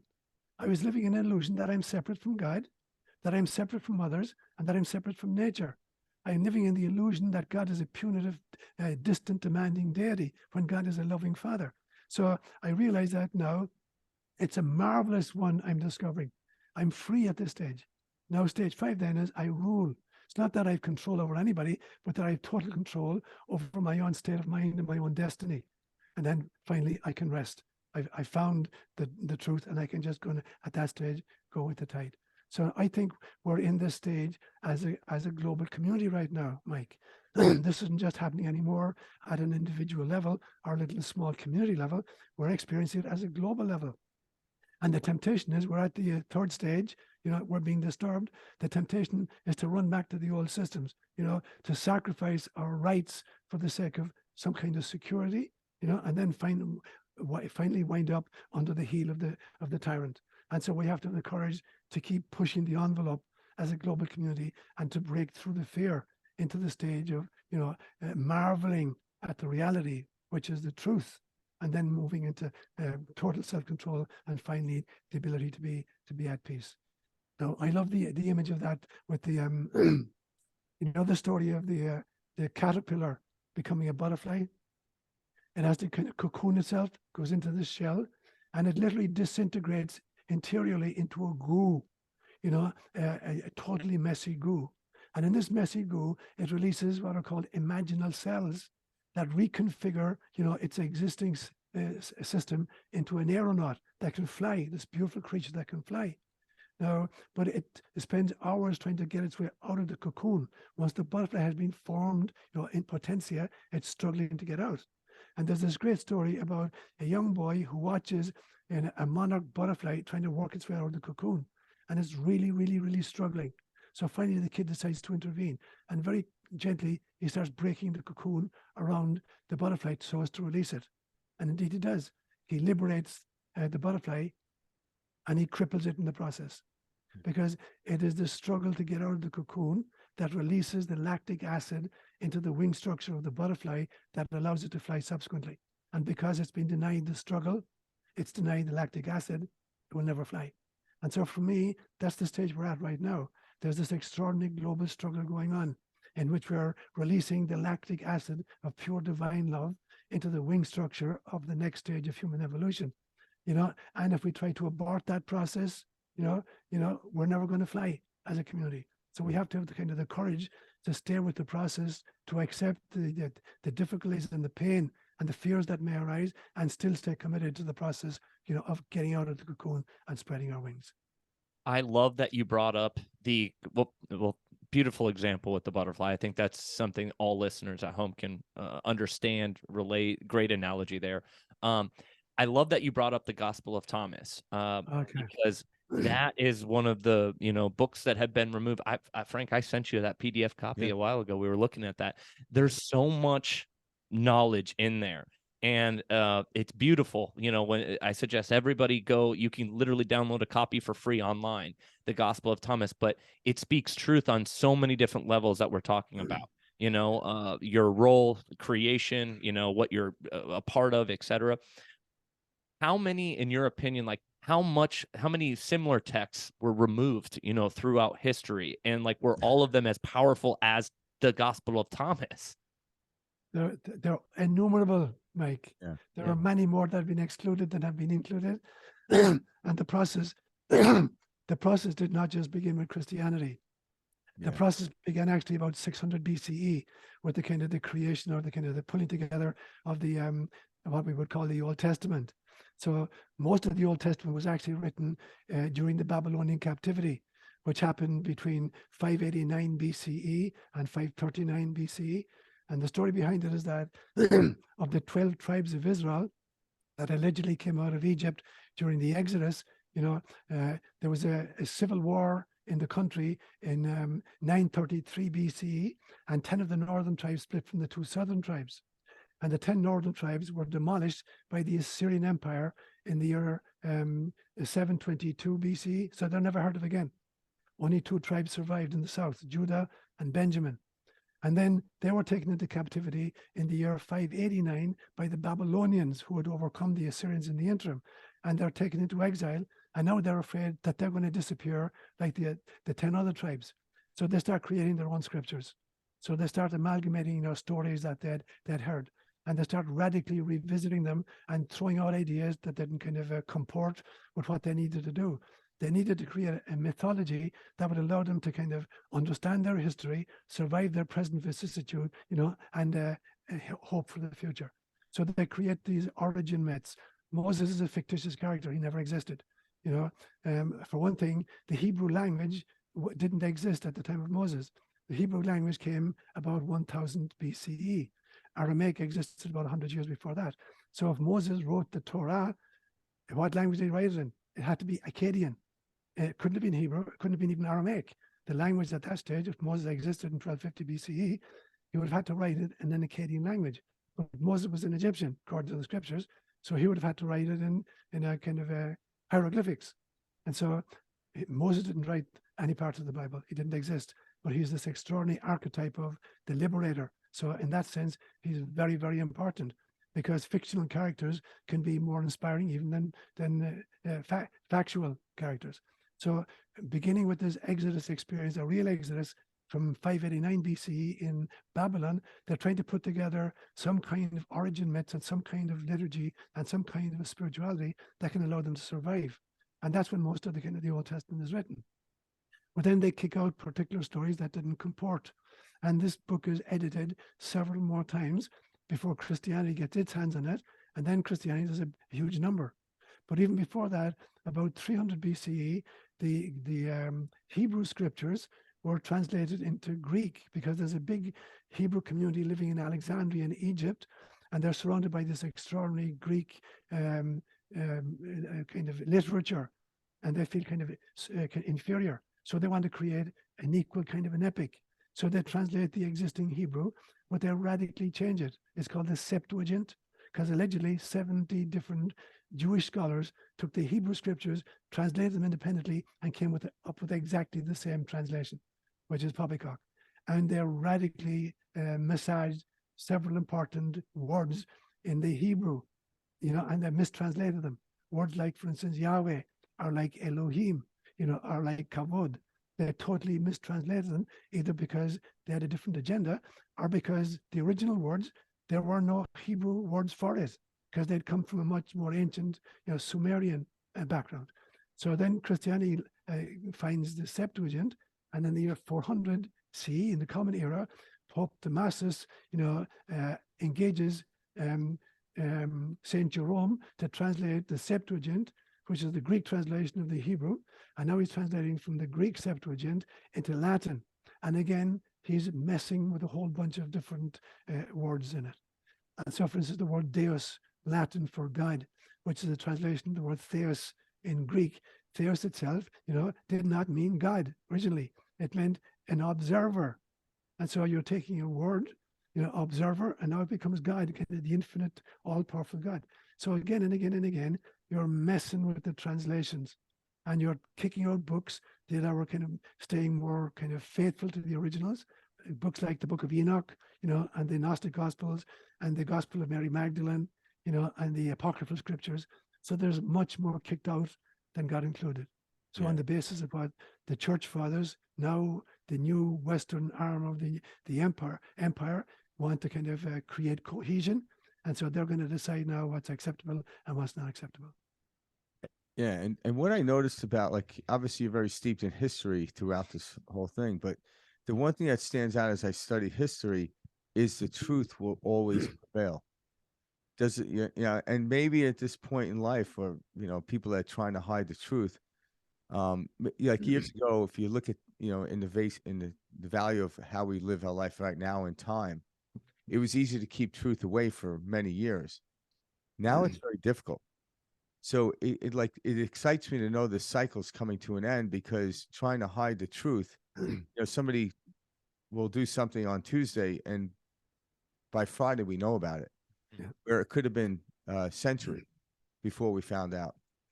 So coming upon this time, it's like, do you feel that people that are in that place of lying and trying to deceive, they're going to wake up one day and just say, listen, why am I bothering to lie? They're going to find out before I gain any access to what I think I'll get by manipulating. Because people before would manipulate and they're like, okay, I got some worldly item from this, but it was fleeting anyway. But now it's like they're not even getting their spoils. So it's almost evident to me that we're coming to this end, but again, we still have to stay awake, still have to look at it, and self-inquiry is continuing. But it feels like I can feel it. I agree completely with you, Frank.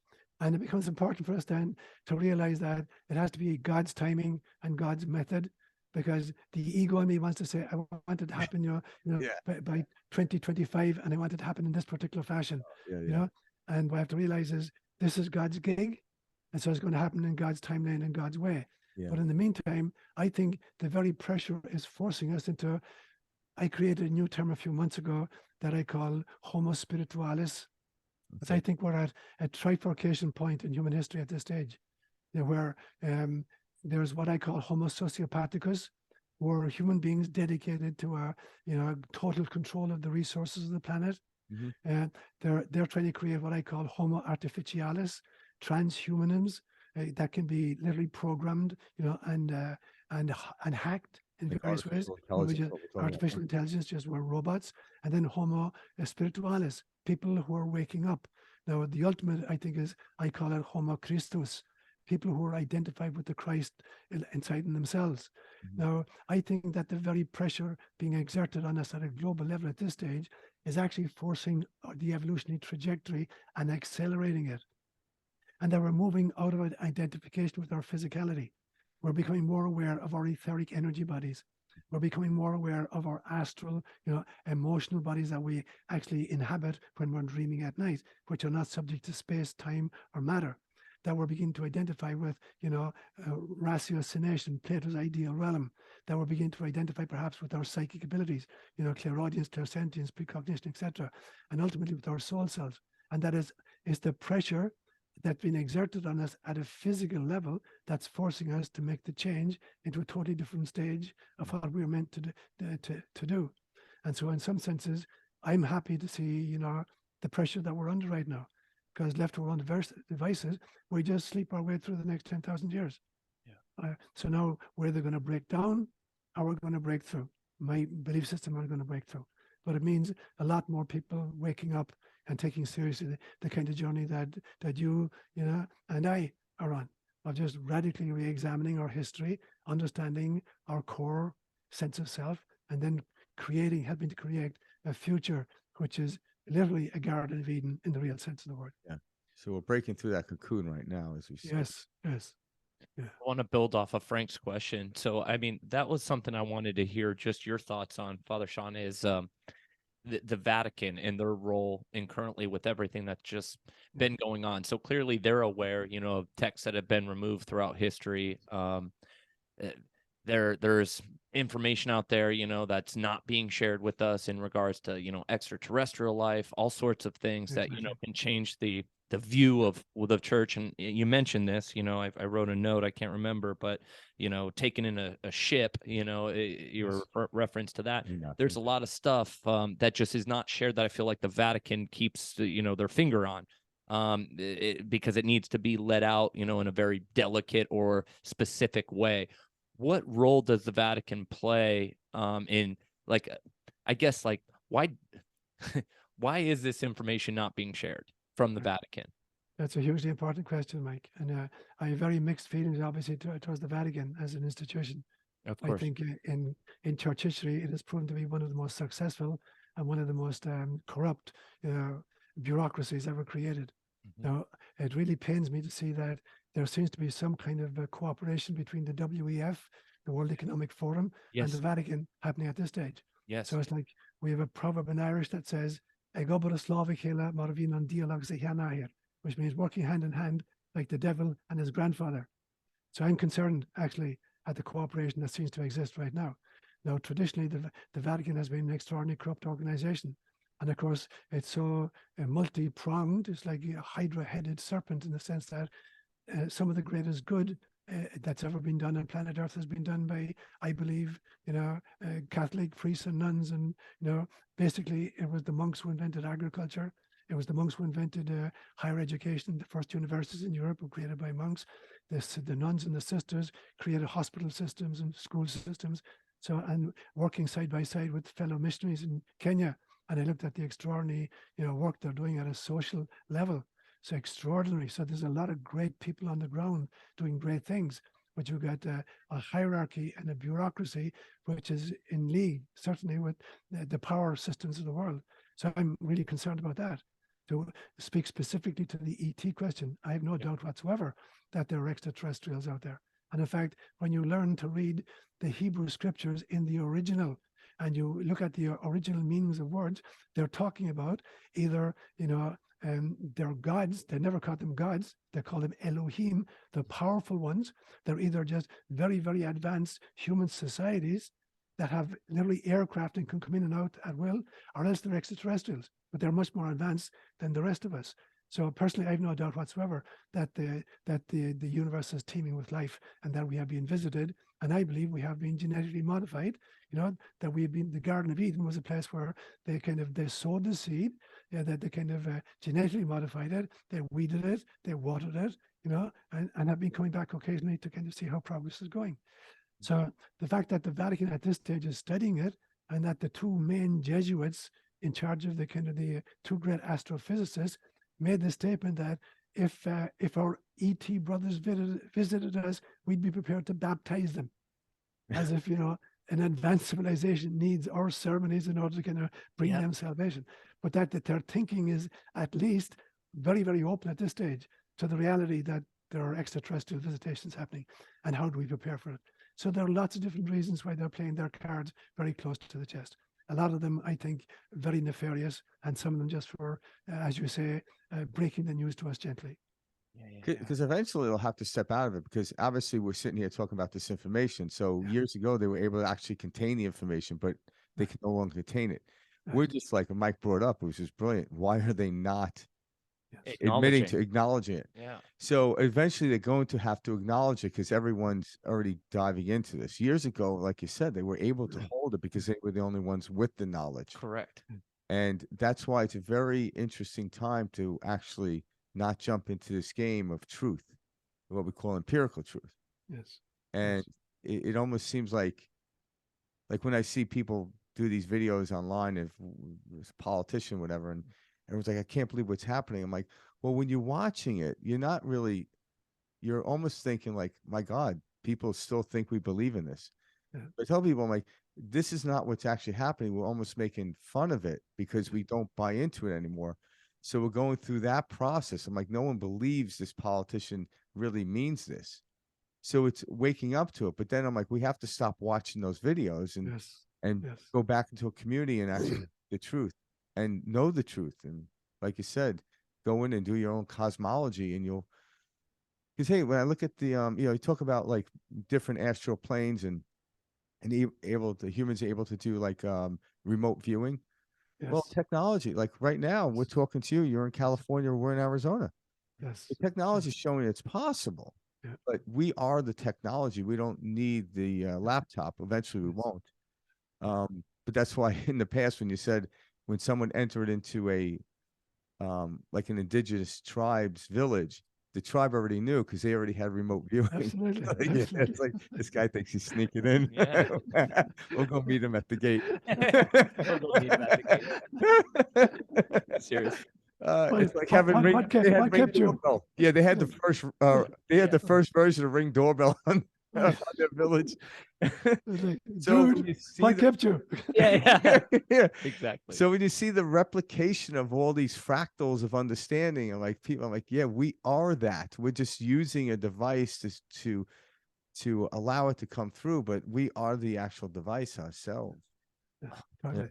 Sean, Absolutely. on that same note, where we're going with this, do you believe the Bible is a set of parables, and these are stories, etc.? I've heard you bring up, the Avatar, etc. I just want to get your opinion personally on the Bible. Do you think that is history that we're reading, or is this, a set of parables that, even from higher levels could have been delivered in order to help us live?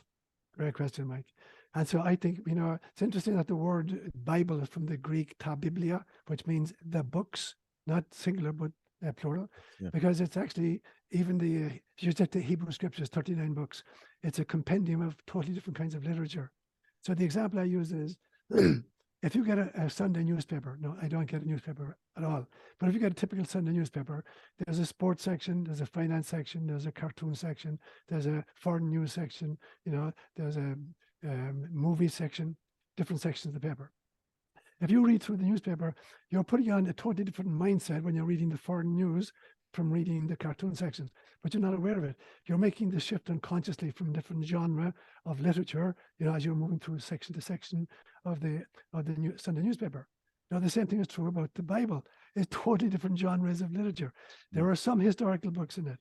There are some parables in it. There are some liturgical injunctions in it. There are some kind of conundrums in it, the book of Revelation, for instance, or the book of Daniel.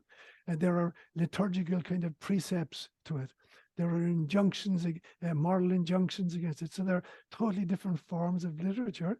But your average kind of Bible thumper out there thinks I can just open the Bible, start at Genesis chapter 1 and read right through to Revelation chapter 22 sequentially, and that somehow I'm getting a coherent story going through it. It's ludicrous to think you can do that. And so you have to realize, what genre of literature am I reading? When I'm reading, for instance, Torah, Genesis, Exodus, Leviticus, Numbers, and Deuteronomy, I'm looking actually at old Sumerian stories that far pre-existed, Abraham even. Now, Abraham was a Sumerian. He wasn't Jewish. He was from Iraq, and he moves west. And so he's bringing all the great Sumerian legends with him, and now they're being recast in a different form. So I'm looking basically at creation myths that have been adopted from a totally different culture.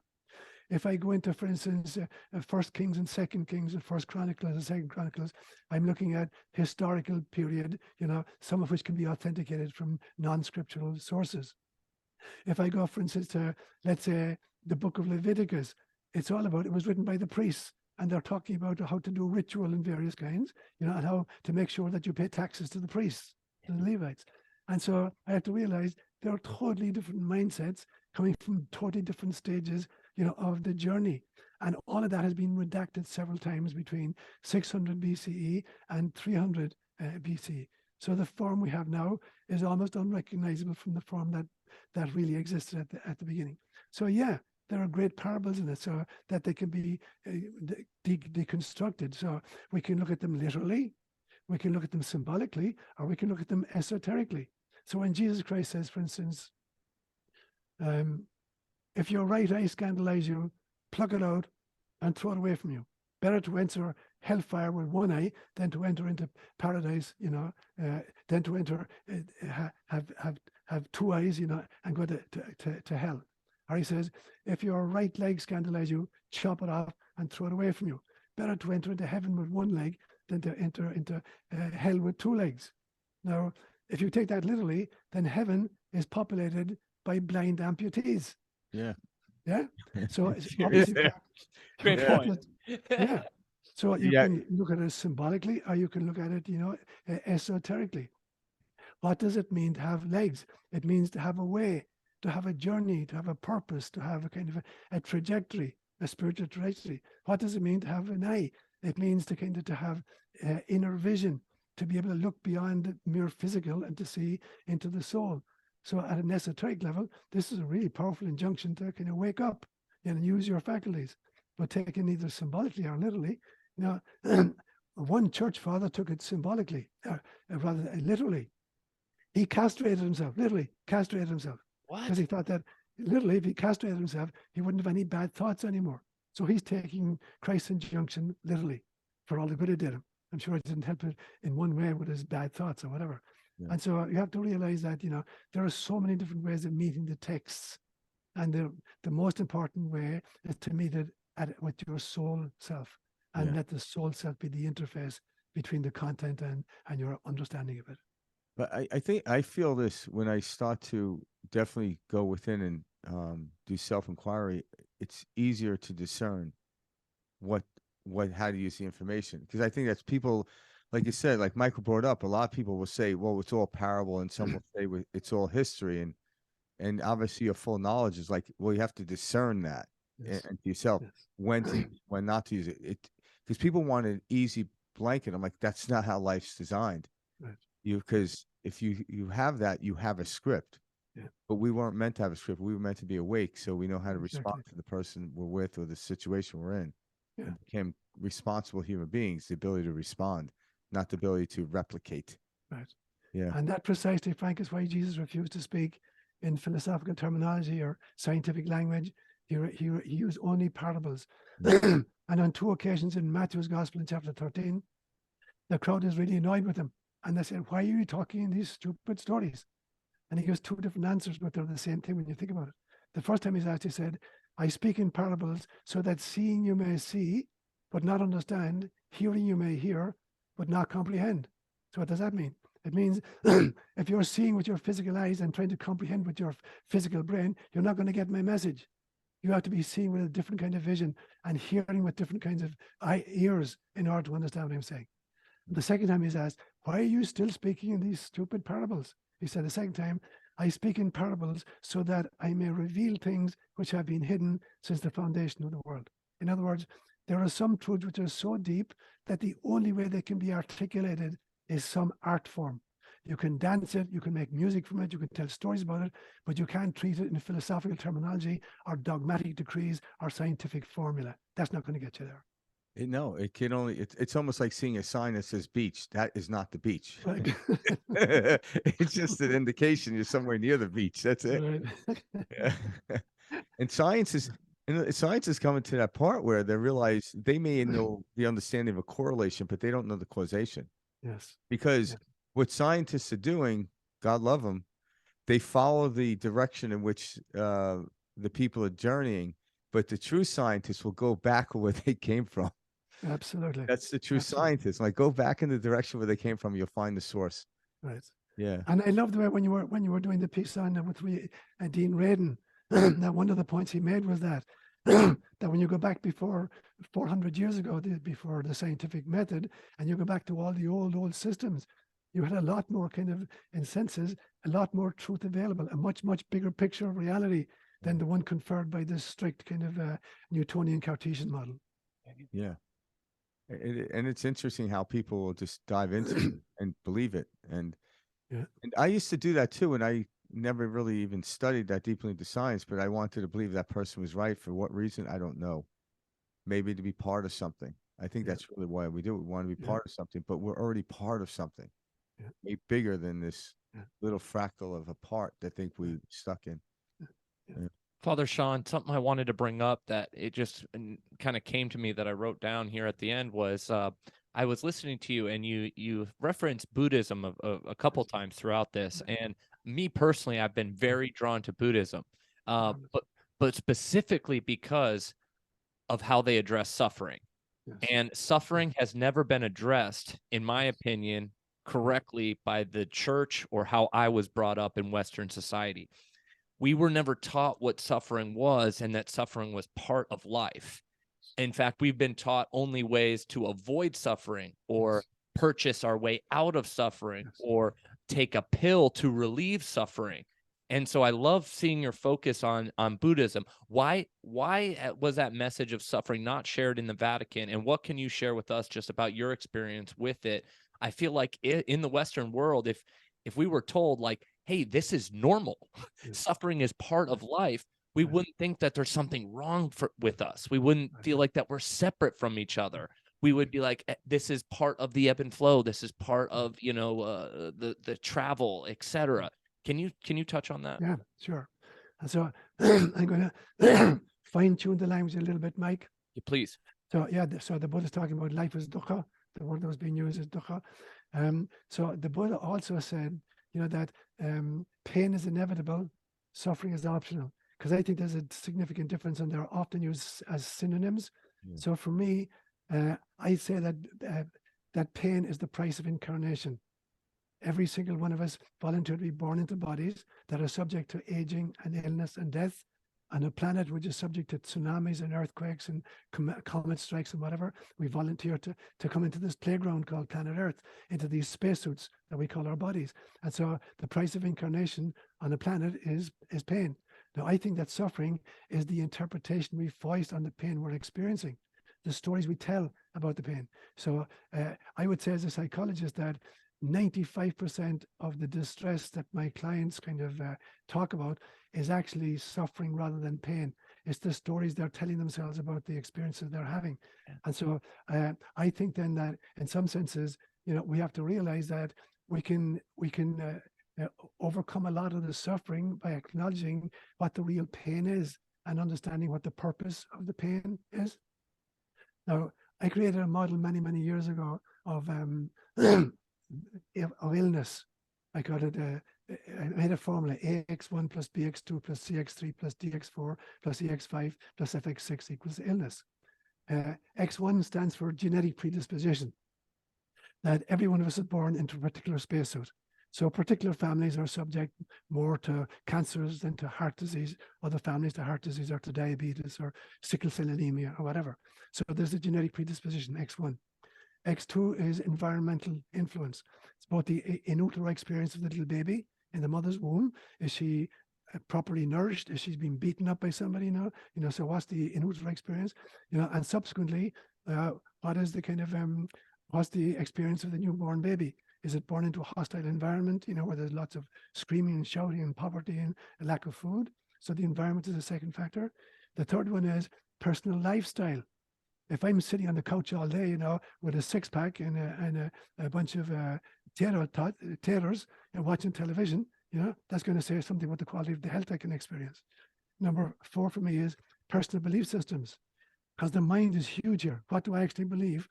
Is all healing done by a guy with a white coat, or is most healing done by myself, by my own mindset? Number 5 has to do with karma. And karma is not a punitive mechanism whereby I'm being punished in subsequent incarnations for mistakes I made in previous ones. Karma, rather, was the hand I planned before I came in, because there were particular lessons I wanted to learn. And maybe I wanted to find out if I were ill in some way, how would that help me to develop, compassion for others, or patience, or courage, or resilience? What would I learn from it? And number 6 is the Bodhisattva vow, coming straight out of Buddhism. The Bodhisattva is that enlightened being who's worked off all their own personal karma. They have nothing more to learn on planet Earth, but they come back here for the rest of us. Now, I think there's a little bit of the Bodhisattva in every single one of us, to the extent that we're compassionate or that we extend ourselves for others. So when I'm working with clients and they're talking about a particular kind of suffering they're experiencing, I give them this exercise. I say, I want you to go home, and I want you just off the top of your head, don't put a whole lot of thought into it, assign a value to each one of these factors, X1 to X6. So A, B, C, and D is the weighting factor. What percentage of your suffering is because of a genetic predisposition? Just give it a figure. What percentage is due to environmental influence, both in utero and subsequently, even contemporary? What part of your suffering is due to your lifestyle? What part of your suffering is due to your mindset? What part is due to the karma? that you've taken on. What part did you to the Bodhisattva vow? And they have to add up to 100. And just, from the top of your head, assign a value to them. Now, if it's 1 or 2, science will figure that out at some stage. If it's 3 or 4, it's totally under your own control. If it's because of your lifestyle or your belief system, you can change that radically. If it's 5 or 6, this is your mission. And no matter what you do, you're not going to change it. This is what you came down to do in this incarnation. So I said to them, there are 2 ways of looking at suffering then. There's to look at the etiology of it, which means what is the medical explanation for how it happened? That's the etiology. But much more importantly is, what is the meaning? What is the purpose of this suffering for me now? How is it meant to kind of grow me? And of the 2 pieces, the etiology and the meaning is far more important. And so I then say, now you have the data. Now change what you can change, accept what you can't change, and then hope that science will figure out the other 2 pieces. Wow. And that's part of the big story. But I like what you say there. That is part of how we go into, so anyone asks, how do you self-inquiry? That's exactly how to do it. And then there's something else I heard you talk about. We could be here for like, oh my God. Sorry, Father. Thank you. Yeah. They're brilliant questions, guys. Brilliant questions. But you were talking about like I guess helping people out, but there's different levels. But when you got into like the hero's journey, yes, and you were inquiring or acquiring people to find 5 people that they admire. Yes. You mentioned people like Mahatma Gandhi, Mother Teresa, and label, okay, if Mother Teresa's at like a 9 or a 10, where are you in the field of compassion? Are you at a 3? And what can I do today to get to that, get closer to that Mother Teresa value? And I'm like, I was listening to that, I'm like, that's an amazing thing, because like every day you wake up, like, what is your goal? And like, is my goal to be better than I was yesterday? I'm like, yeah, but what am I looking at? What am I looking towards? Because for most people, Jesus is this figure we never met. Yes. But Mother Teresa you can read about. Martin Luther King you can read about. You can read about. Like, we're talking with you. So there's these actual people that were walked recently on the planet that you can say, okay, how in compassion, where am I to Mother Teresa? In strength, where am I to Martin Luther King? And all these different people, like, where am I? And obviously, you got to be very honest with yourself. Well, how can I go from a 3 to a 4? What can I do today? And I think just knowing that you can, where is what you get that connection. Something happens. But if you don't know what you're looking for, what you're looking at, you're directionless. And you end up going in this circular circle. And I think that's where the hierarchy of the understanding of these cycles want to keep you there. Yes. But once you ask those questions, they lose you. And then you fall into this beautiful place. And I love the way I remember I was driving in my car yesterday, listened to that, and I was like, it just hit me. Great, Frank. Wow. Yeah, the way you said it was brilliant. Because I've always said, I've always heard, what would Jesus do? Right. Well, I'm like, Jesus had a donkey. I'm in a car. But I'm like, okay, I guess at some level I could assimilate, but someone like Mahatma Gandhi, you read the stories about him, Mother Teresa, numerous people that have lived, recently died, and not too long. I can actually, I could sit and see how they live their life. There's documentation of it that isn't lost in translation, I should say.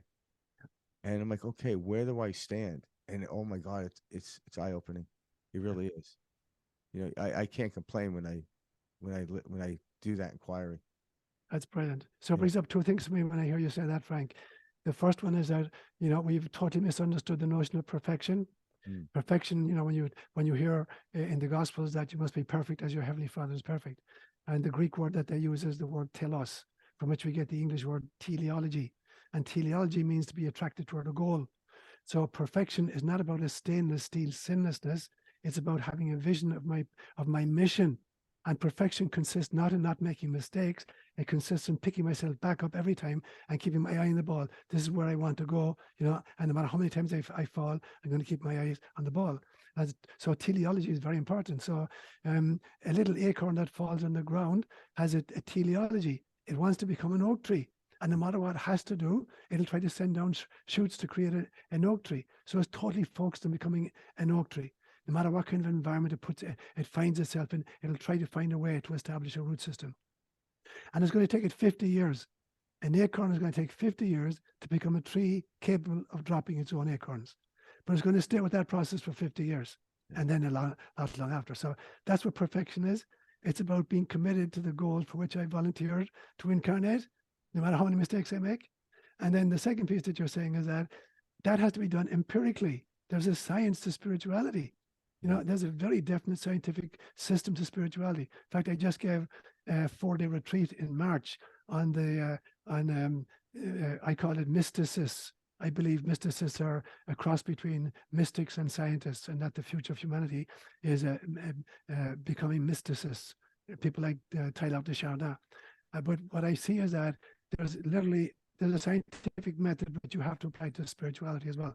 And the scientific method is basically, no matter what the science is, whether it's geology or mathematics or physics or chemistry, whatever it is, it goes through the following kinds of stages. The first stage is that the scientist makes a bunch of observations in her field of interest. So the observations come first. The second stage is now she gathers a whole bunch of data from her observations. The third thing is she's looking for some kind of a possible pattern in her data. The fourth thing is if she finds a possible pattern, she's going to create a hypothesis that explains the pattern. The fifth one is she's going to set up an experiment to test the hypothesis, whether it actually explains the data. If she gets a good result, she thinks, okay, this could just be a statistical aberration. I need to check this with other scientists. So it's replicated in a bunch of other laboratories. If they all get the same result, now we've established a scientific principle in the field. Now we put together a bunch of principles and we establish a model of the field, whether it's geology or physics or whatever. Now, at some stage, new anomalous data begin to arise, and we have to start squeezing the old model to accommodate the new anomalous data. And sometimes we can just manage it, and often we can't. So at some stage, we have to discard the old model completely and erect a brand new model, which is capable of explaining all the old data and all the new stuff as well. And we did that twice in the 20th century with relativity theory in 1915 and quantum mechanics in 1920. Now, we're still getting anomalous data, so we're still having to tweak these models. Now, the mystics of the world have been doing this for thousands of years.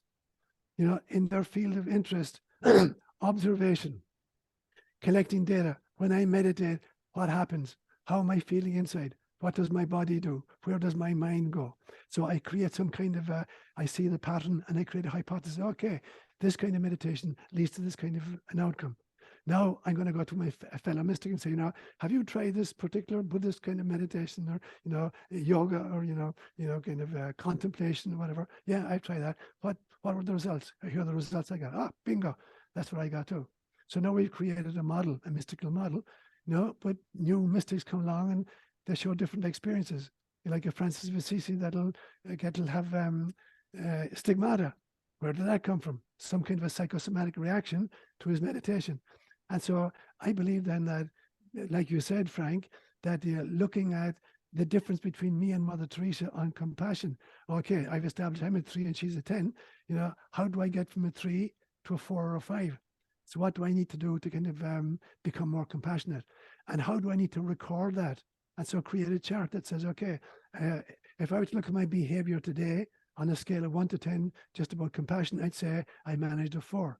Now, tomorrow, I've been much more conscious of it. I managed a 5. Next day, I forgot about it. I'm back to 2. And so is there a trajectory? Is there a graph I can establish? And once I become aware of the graph, I can now focus on teleologically creating higher and higher results for myself by recording my efforts and being conscious during the day of how I need to be compassionate in this specific instance. Wow. Well said, Father. And this is something that I've heard you talk about in the past too, but Frank has always shared this with me, and it's the term sinning. Sinning means to miss the mark, exactly what you're talking about. Exactly. And we're not taught what sinning is in the church. Right. We're taught that it's wrongs and harm against society, et cetera, blah, blah, blah. Can you talk a little bit about that too? Yeah, I can, because the church gets it wrong in 2 ways. The first one is that, as I say, I seed my dreams quite a lot. So a few months ago, I went to sleep with the idea, I want to know the difference between sin and evil. And I wake up in the middle of the night with this phrase in my mind. It said, sin is the individual transgression of a culturally created precept, whereas evil is the cosmic conspiracy using human intermediaries to separate souls from source. So they're radically different. So the first difference I make is this. Most of what the church regards as sins is total made up mishegas. You know, for instance, I'm going to go to hell for all eternity for eating a sausage on a Friday. You know, or I'm going to kind of wind up in hell for all eternity because I missed mass on a Sunday. That's totally made up crap. Has nothing got to do with a real good life. So I create, you know, sins that don't exist. And Christ gets really irate about this. He says to the Pharisees, woe to you, scribes and Pharisees. You create laws and you build these burdens and you put them on people's shoulders and you wanted to single finger yourself to lift them. So he's talking about all these crazy laws that were created just to kind of oppress people, and they have no significance whatsoever. They don't bring us anywhere closer to God, or they don't take us farther from God if we break them. And so sin then very often is just the transgression of a culturally created precept, having nothing got to do with God whatsoever. That's the first piece. So you have to be really careful. What does real sin look like?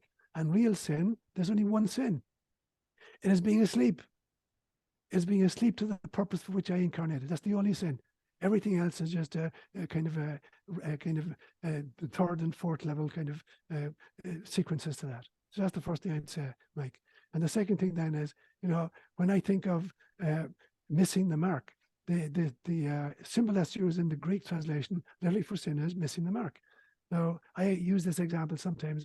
If you ever go into an English pub and they play darts, you know what a dartboard looks like? Mm-hmm. You've got these missiles and you're throwing them at the dartboard, trying to get a bullseye. Now, the feedback you're getting from where your dart is landing is allowing you to change your aim.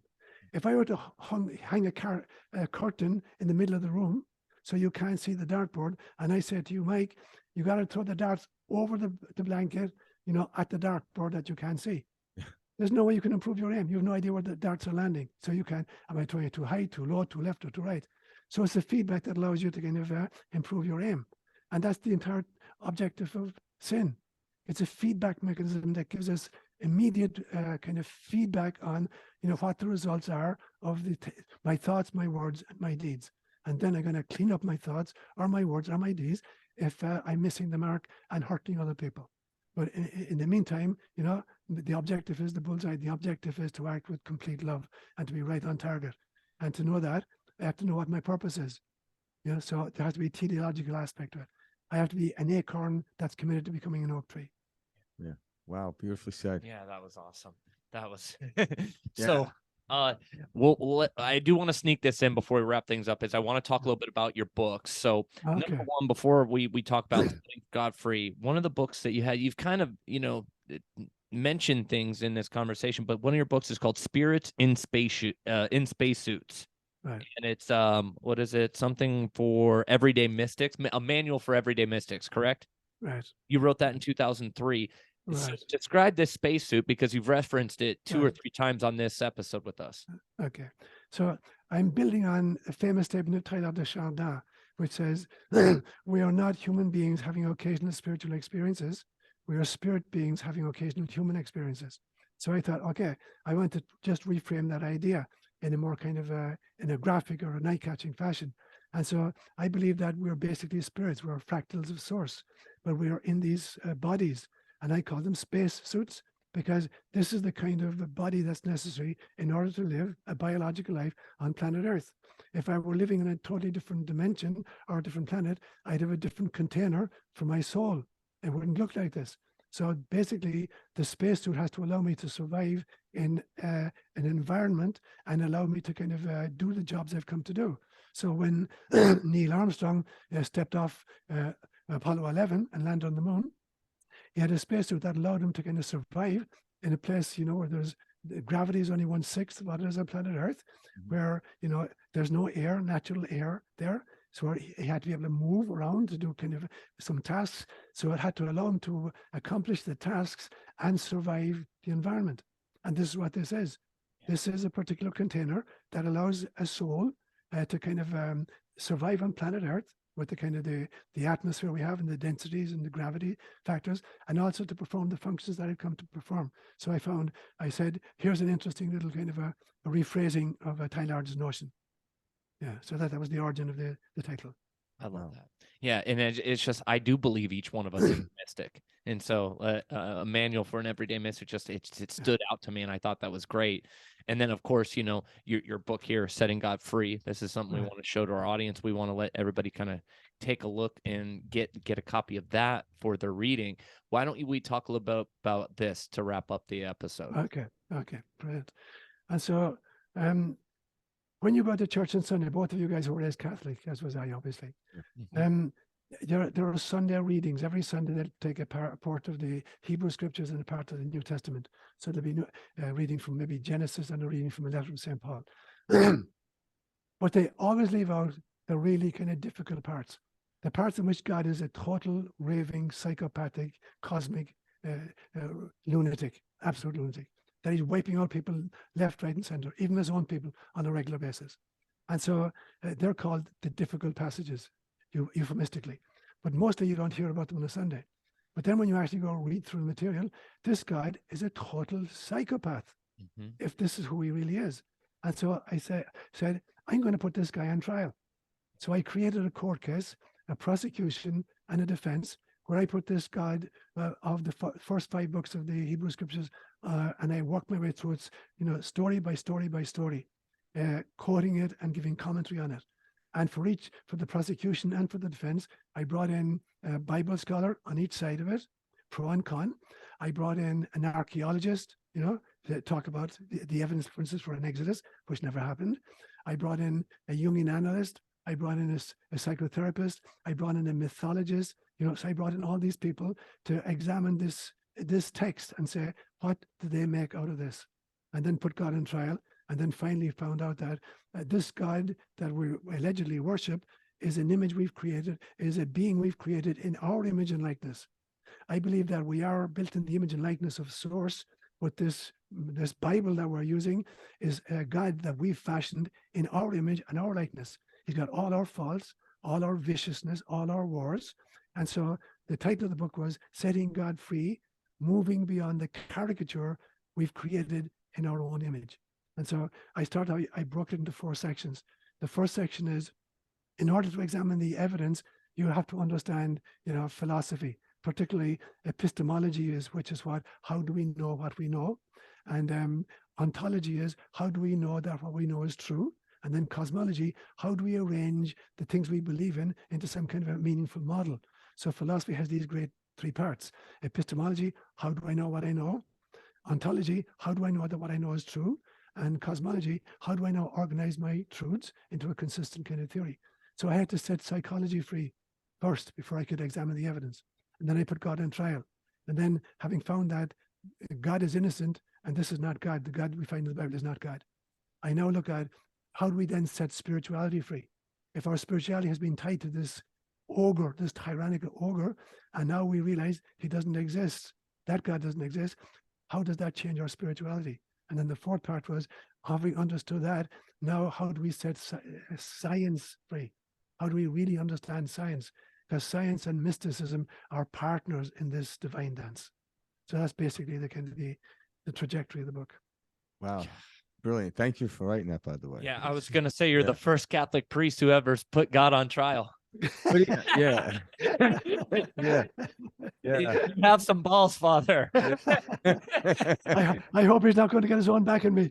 Yeah, right. Right. It's he's on trial. Oh, no, but truly that is such a unique and fresh take. And it allows people to put themselves on trial. And that's what we're all doing. Exactly. Is seeing the reflection. Yeah. Brilliant, Mike. What's going on. Yeah. This has been such an honor. Brilliant. Yeah. I've loved it. Yeah, you guys have a beautiful energy. Synergistic spiritualities. Thank you. Truly. We'll have to have you back on. I'm sure we'll get a lot of different requests from listeners as far as them writing in with different questions. If we do, we'll absolutely share those with you as well. I'm Irish. I'll talk at the drop of a hat. Yeah. I love it. We both know that. Yeah. Same over here. Okay, good. Thank you so much for your time today. We're wishing you all the best. and Thanks, we'll be in touch. All right. Bless Thanks, you. mate. Thanks, man. Bless you. Big hug. Hugs to the two of you. Hugs, yeah. Okay. Bless you. God Thank bless you. you. All right. Bye bye. We'll see you Bye. soon.